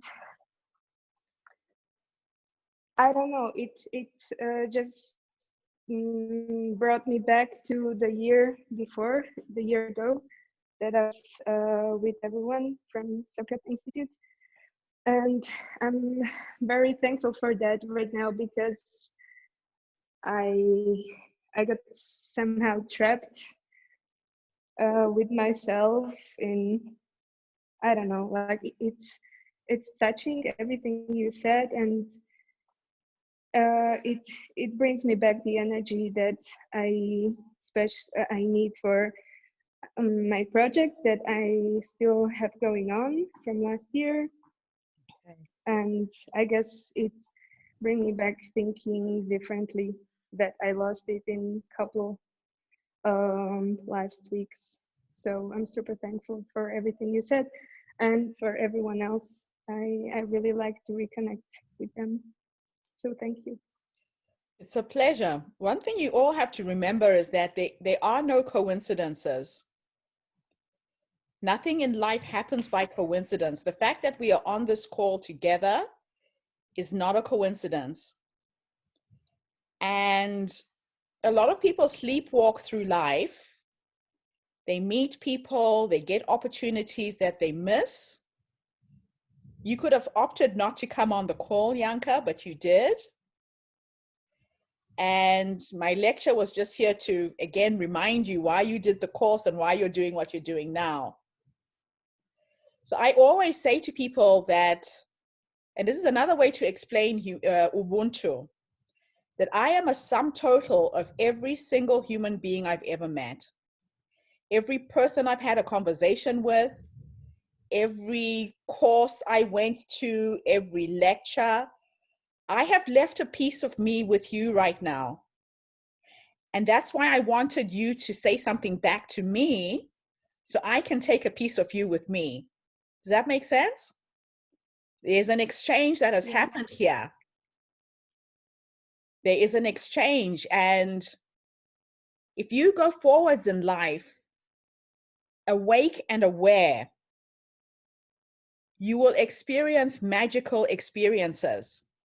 So that when you stop and you have a conversation with someone, you listen. And you listen without looking at the outside part of what they look like. You listen without thinking about where you're going after that meeting or what you're going to do after, and you are fully present and in the moment. Because the magic happens when you're present. And I think that's what happened for you today. So I'm glad you experienced that. Thank you. Okay, Gritika, again, correct me if I'm wrong. Yeah, it's Gretka. It's like the official version of name is Greta, so that's probably easier to pronounce. Gretka. Wonderful. Thank you so much. It takes a lot, really a lot, to dive into such a personal and painful, really painful memories. But I think we really need to feel that pain, your pain, and therefore also our pain, and to be reminded with it, because then we can truly be reminded again with another very important perspectives, which we maybe throughout on a daily basis we can maybe forget or get distracted from that, but we need to still keep that in mind. And it was very, very emotional at times for me. Thank you so much. And I'm also having a huge respect for how, like, when you get really mindful and creative about like shipping a container for building a clinic, then any of my struggle in our little project seemed like this small. So thank you really for everything, and I wish you all the best and good health. Thank you, Greta. And do email me. I want to know what your project is about. And nothing is ever too small. That's something else you have to remember. Don't ever minimize efforts and watching. Start small. And 30 years later, it turned into an organization. So nothing is ever too small. Just keep going. Thank you. Now, Simple, how do I say it? No, I'm butchering it.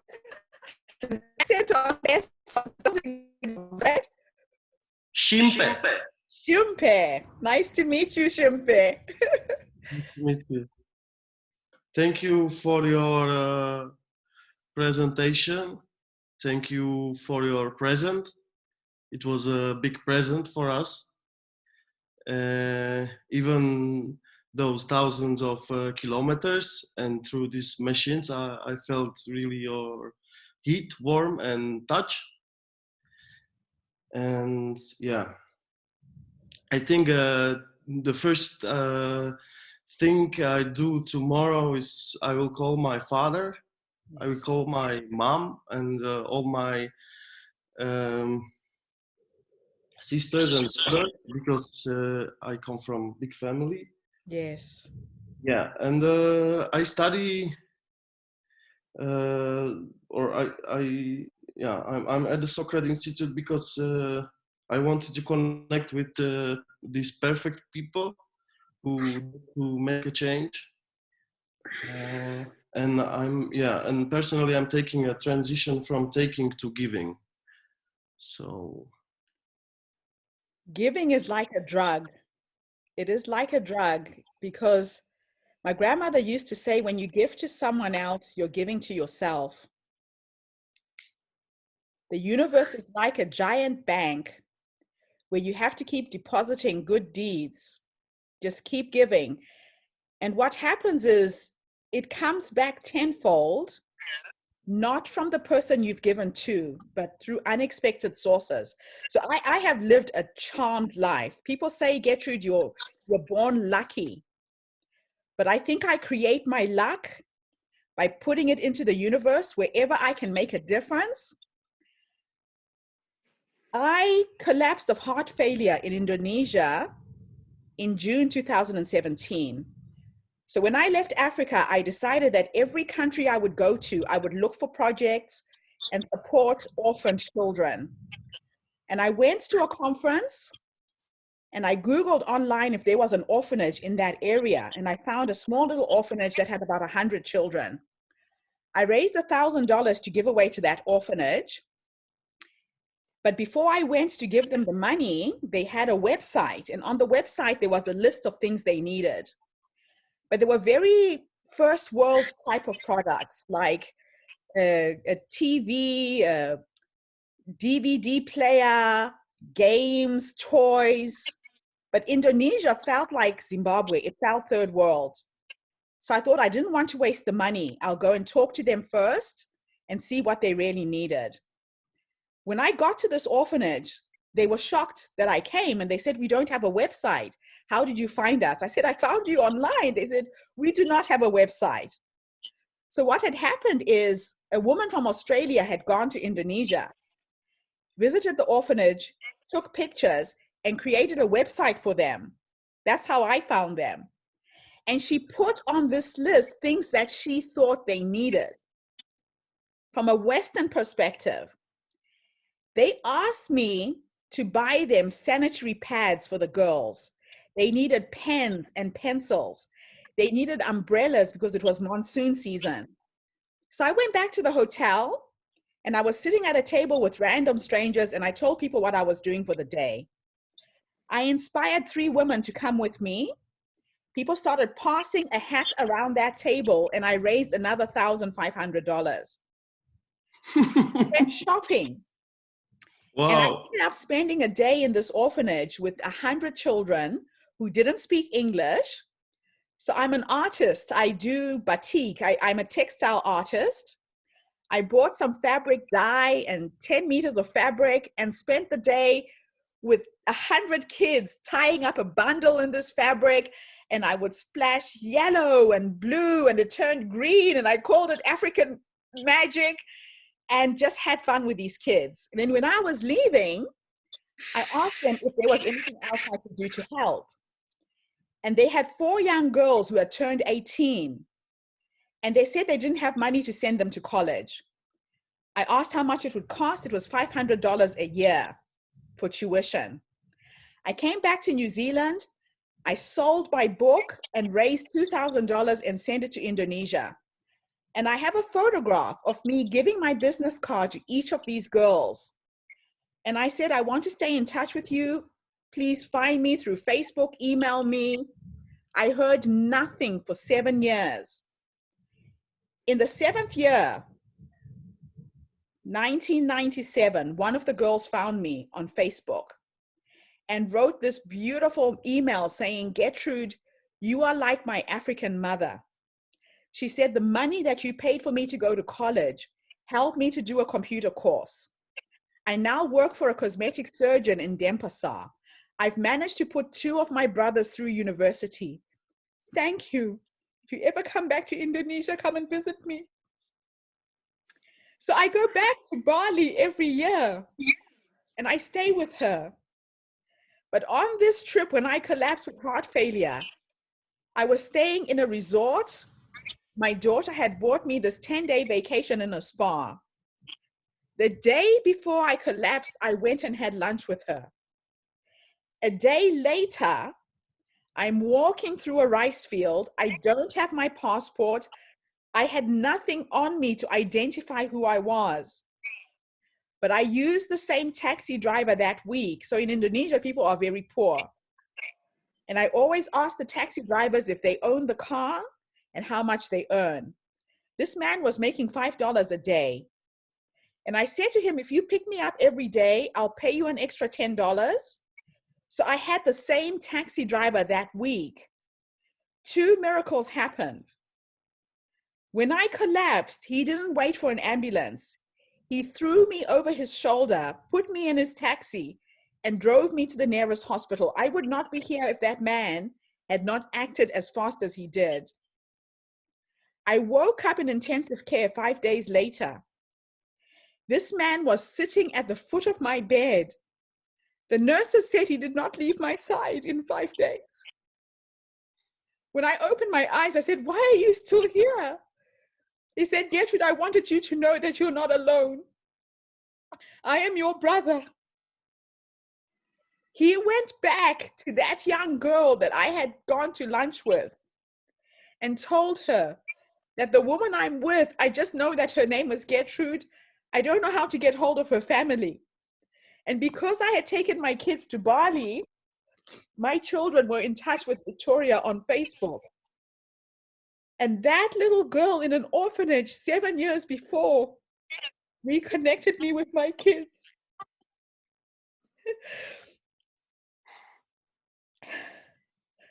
So there are no coincidences. We don't bump into each other by mistake. I could have died in Indonesia and had a pauper's grave because I was in an environment where nobody knew who I was. But one act of kindness, $500 that educated a little girl in an orphanage, created a ripple effect. I mean, this happened in 2001 when I met Victoria. I collapsed in 2017. So life has got circles. We've bumped into each other today. I can guarantee if we stay connected, we will have magical stories that will come out of this lecture and this presentation. So thank you so much for sharing. You remind me of all of my stories. Thank you. Whew. Rado, please share.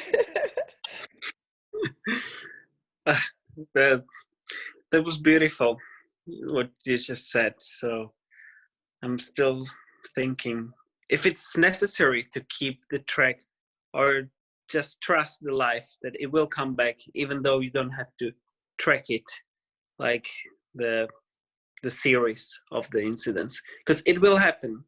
And I totally trust the life that what you said about giving, I couldn't agree more with you. And yeah, I've had a nice day full of blessings. This is one of it. So thank you.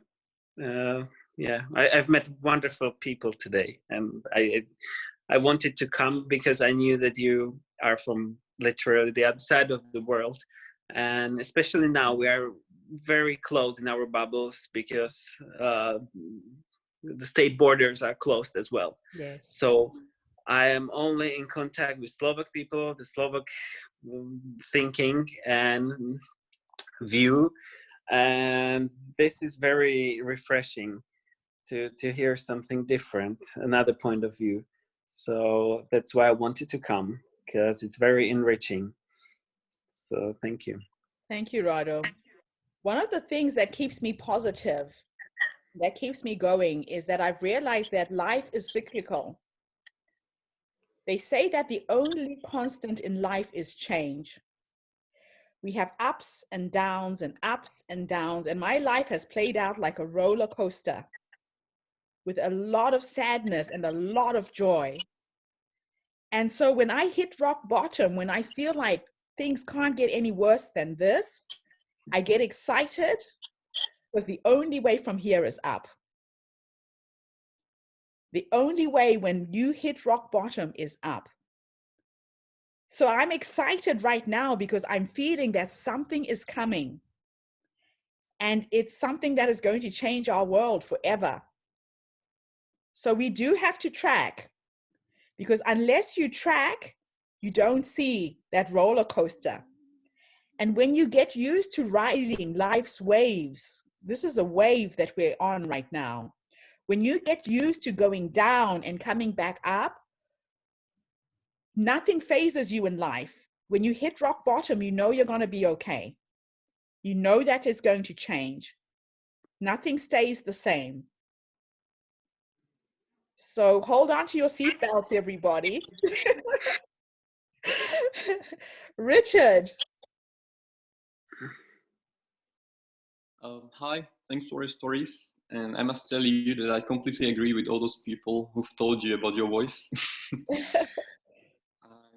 It's kind of filled my evening with a bit of the sunlight from New Zealand. So thanks for that. Thank you. And even though it's dark here. Thank you. And I think that the morning greeting, good morning, how did you rise, is just beautiful. In the afternoon, we say Masikati Maskwera Sei, which is good afternoon, how was your day? And when you answer back, you say Taskwera kana maskwerao, which means I had a good day if you had a good day. Then in the evening, we say Maneru Maskwera Sei, which is good evening. How did you spend your day? And the answer is Taskwera kana maskwerao, which is I had a good day if you had a good day. It's a fascinating language. And it was when I started translating my language, when I left Africa, that I actually got to understand what Ubuntu meant and how it's tied into the words that we exchange as well. So as I'm giving all of these TED Talks, I'm looking for different perspectives to explain the Ubuntu philosophy, and that might be my next one, Ubuntu and language. And what happens with the Bantu languages, where Ubuntu comes from, is that it's a way of being that runs all the way from South Africa to as far as North Africa. And when I went to Kenya for the first time, I don't speak Swahili. And I was sitting in a room with people who speak Swahili. And Swahili and my mother tongue are almost the same. The dialect changes, but I could hear what people were saying without understanding the language. Does that make sense? So it's fascinating for me to find these aspects of myself as I get to understand the philosophy, understand my culture, understand where I'm from, but find ways of explaining it to other people. So I'm constantly looking for ways. And I want to do a whole series of TED Talks and then publish a book about Ubuntu, explained from these different philosophies. I'm actually living the philosophy as I am learning how to share it. Yeah, So I'd like to read it. I would like to read it after you write. I'll send it to you chapter by chapter as I write. Thank you. Thank you. So is that everybody? Have I missed out anyone? Because I can only see the people on screen. Ladies, maybe you could help me. Yeah. Carolina, is Carolina still there? I don't think I called. Yes, I am here. I can also turn my camera. Yes, yay! Okay. Okay, so I would like to start with one fun fact, and that's it, that New Zealand is my dream country, even though I have never been to. And I would like really, really to visit one day New Zealand. Well, and you're welcome to come. You can come and stay with me anytime.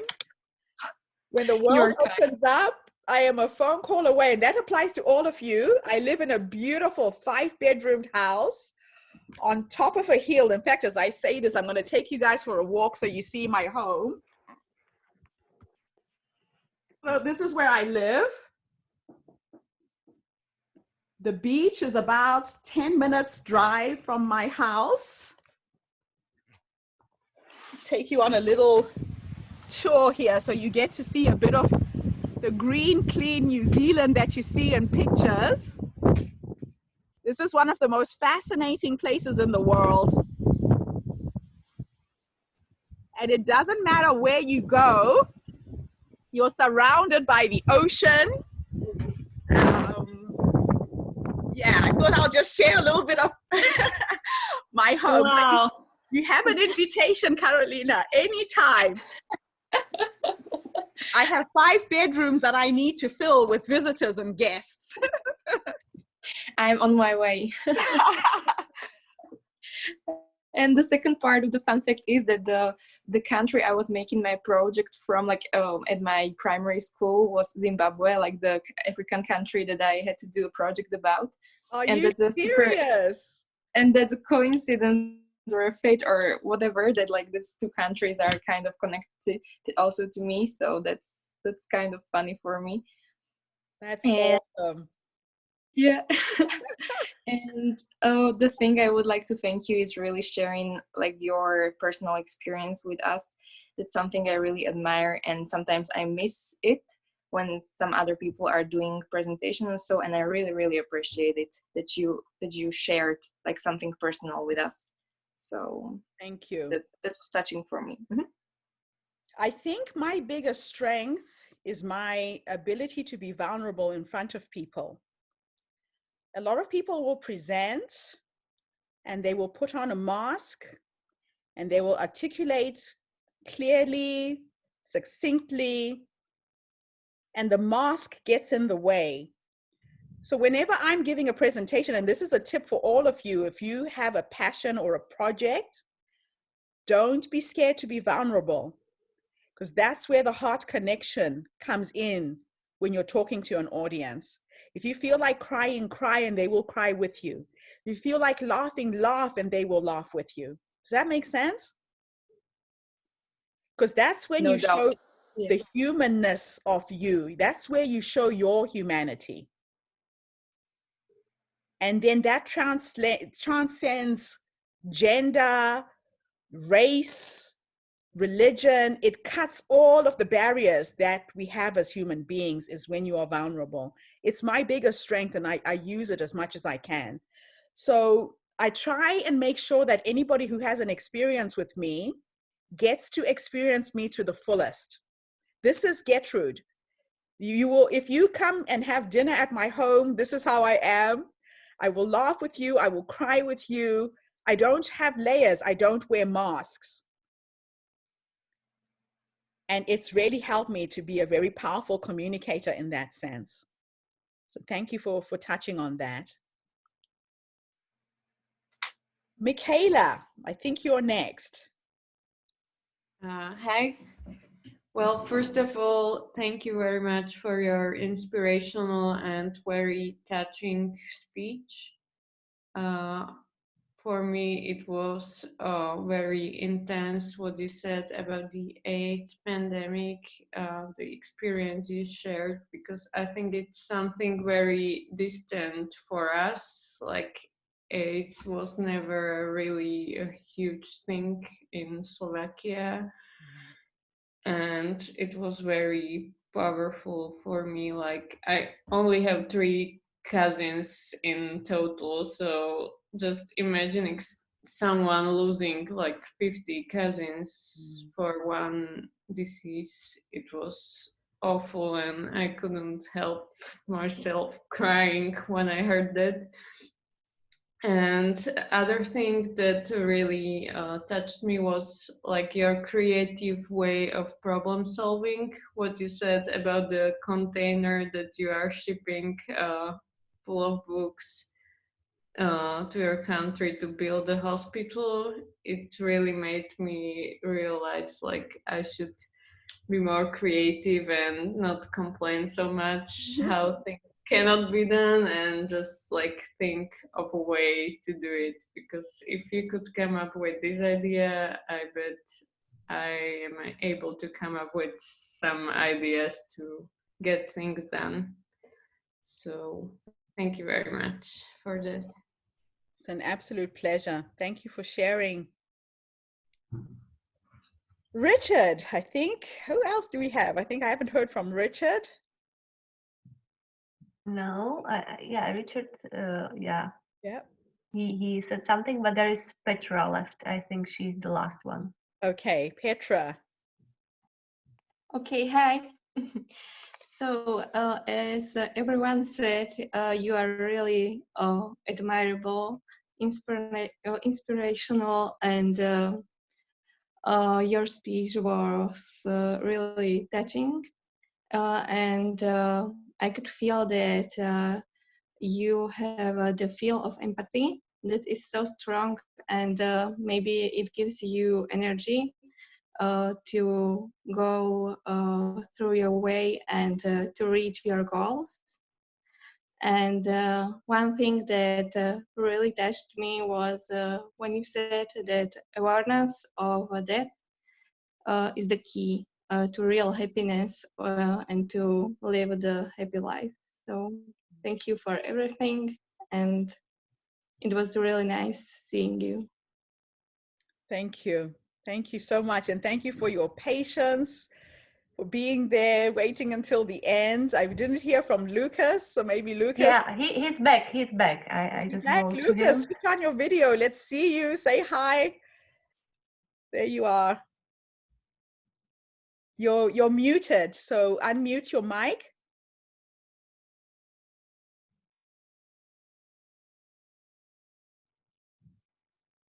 We can't hear you. No, I can't hear you. My thing's unmuted. Yeah, now we can hear you. Hi, Gertrude. My name is Lucas. Nice to meet you. Thank you for this. It was a strong time and helpful as well. I manage a nurse home, so last days and weeks are very, very difficult for many of us. Yes. And we are worried in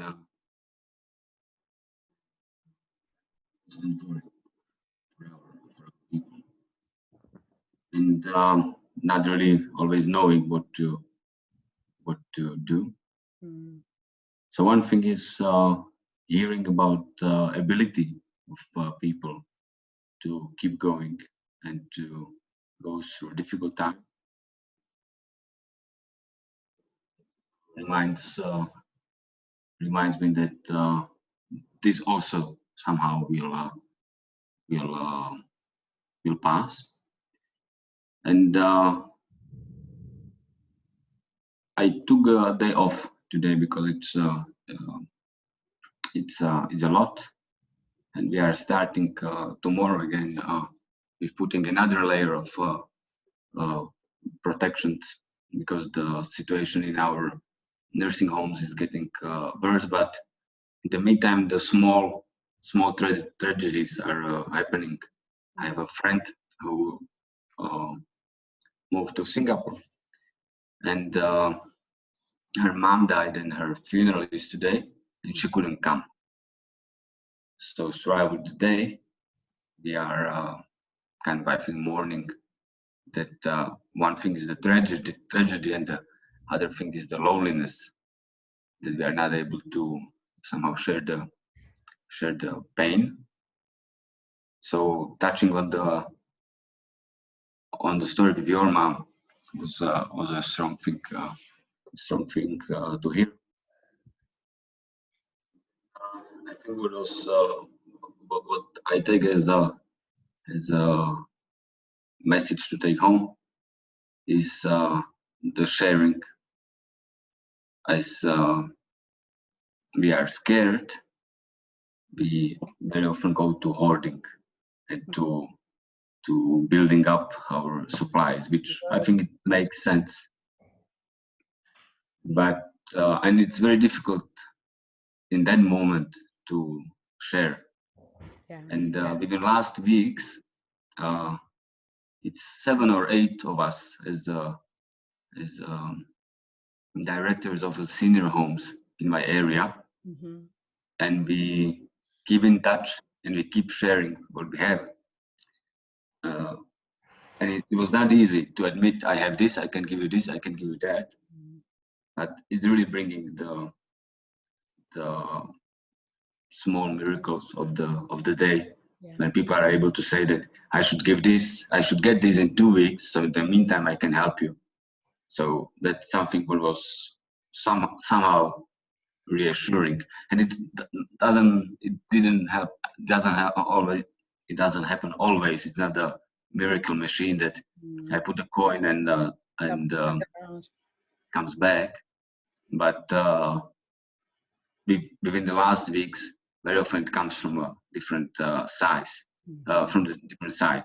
Yeah. And today we finally got our UV lamp delivered from there is an organization, ad hoc organization created who helps Slovakia. And many of us, I think, also supported, and they delivered the UV lamp to disinfect the premises. So there are pieces of my day of today, which you closed. So thank you for that. Wow. So you are on the front line of all of this. So you're seeing and experiencing it firsthand. And that's got to be difficult. You know, my ex-husband was a doctor. When we lived in Zimbabwe, I was married to a gynecologist. And our hospitals were so poor, they didn't have gloves. So he was delivering babies, dealing with people who were HIV positive on a daily basis. Like you're on the front line. And I'll be honest with you, it was a very frightening time for us as a family. We had several friends, colleagues of my husband who died of AIDS because they got a needle prick while they were in theater, or, you know, things went wrong. And I want to, first of all, thank you for the work you do. Thank you for waking up every day, because the days to come are going to get more and more challenging. And the way that I approach my work, you know, people would say to me, Gertrude, why do you bother helping HIV positive kids? They're dying anyway. And my answer has always been, if I can give happiness and joy and a sense of relief to one child, I will do it one day at a time. I've come back from orphanages where I'll be holding a 9-month-old baby. I fly back to New Zealand. 2 weeks later, I'm told the baby is dead. And I have those pictures on my desk. And the reason why I keep them is to remind myself why I do what I do and why I need to keep doing what I do. The elderly are the most vulnerable right now. And I didn't share that like your friend in Singapore. My mother-in-law died 2 weeks ago.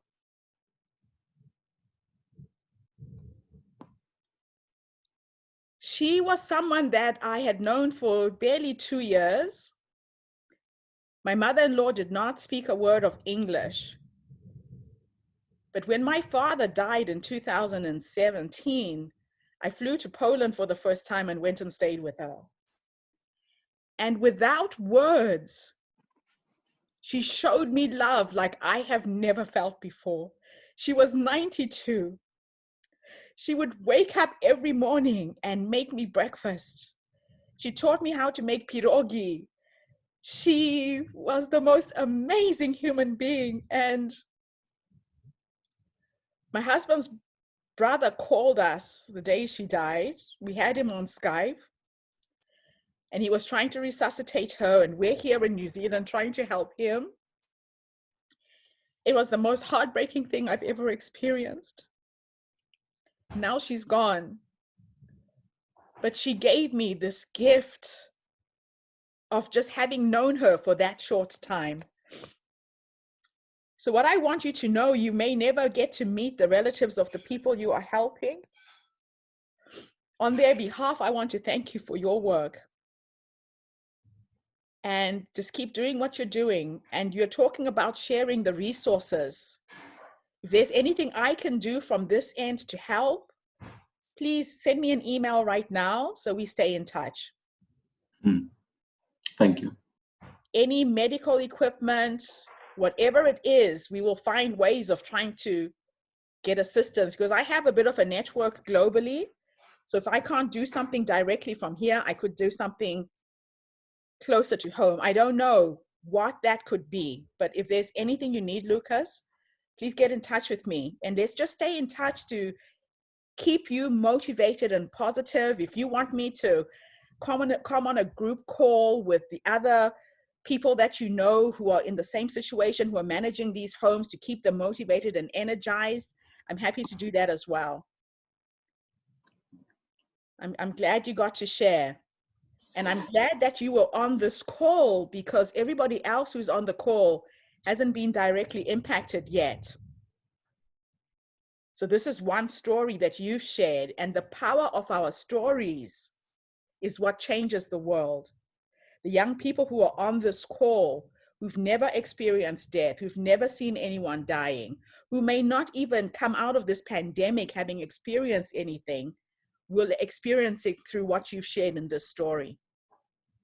So thank you for that. Thank you so much, everybody.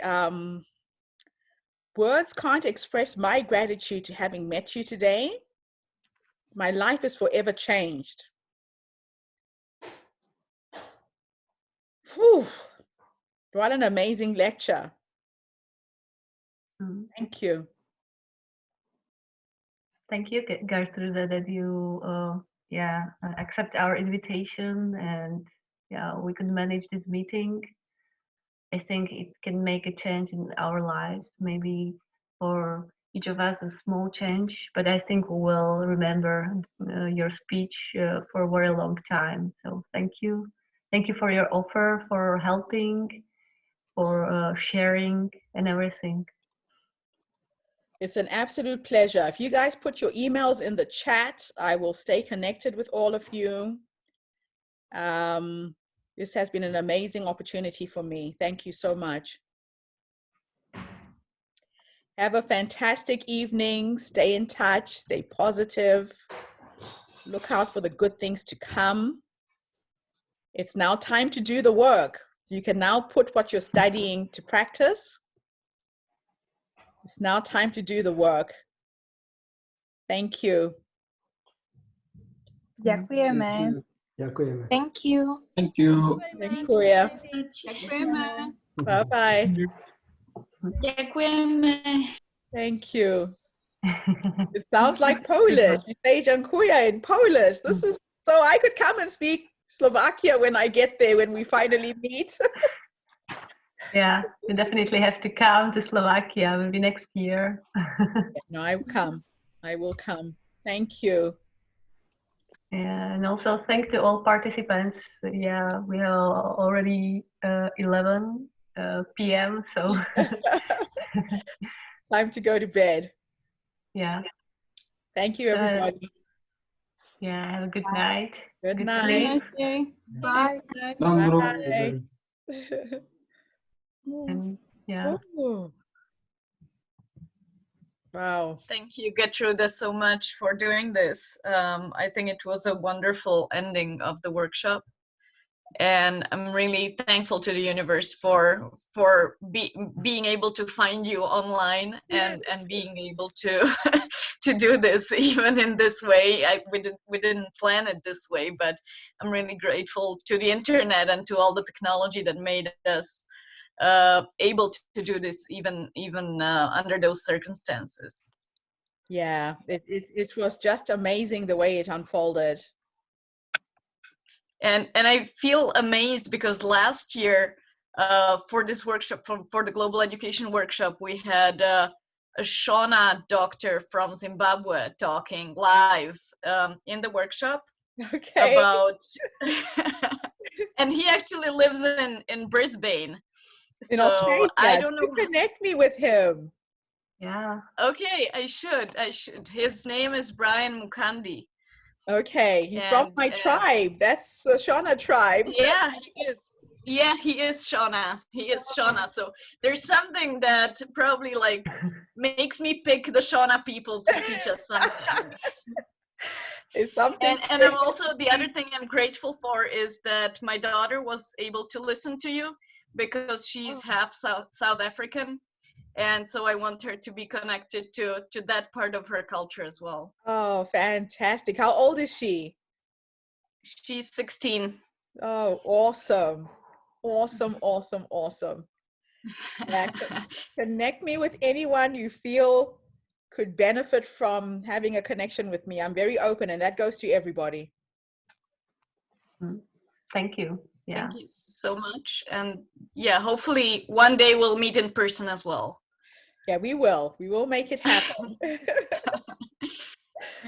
We will. And until then, I hope we will keep in touch and maybe work on something together online while this thing is going on. Yeah, we will. Sarai Jakanaka, which means stay well. Bye-bye. Bye-bye. Take care. Bye. Bye.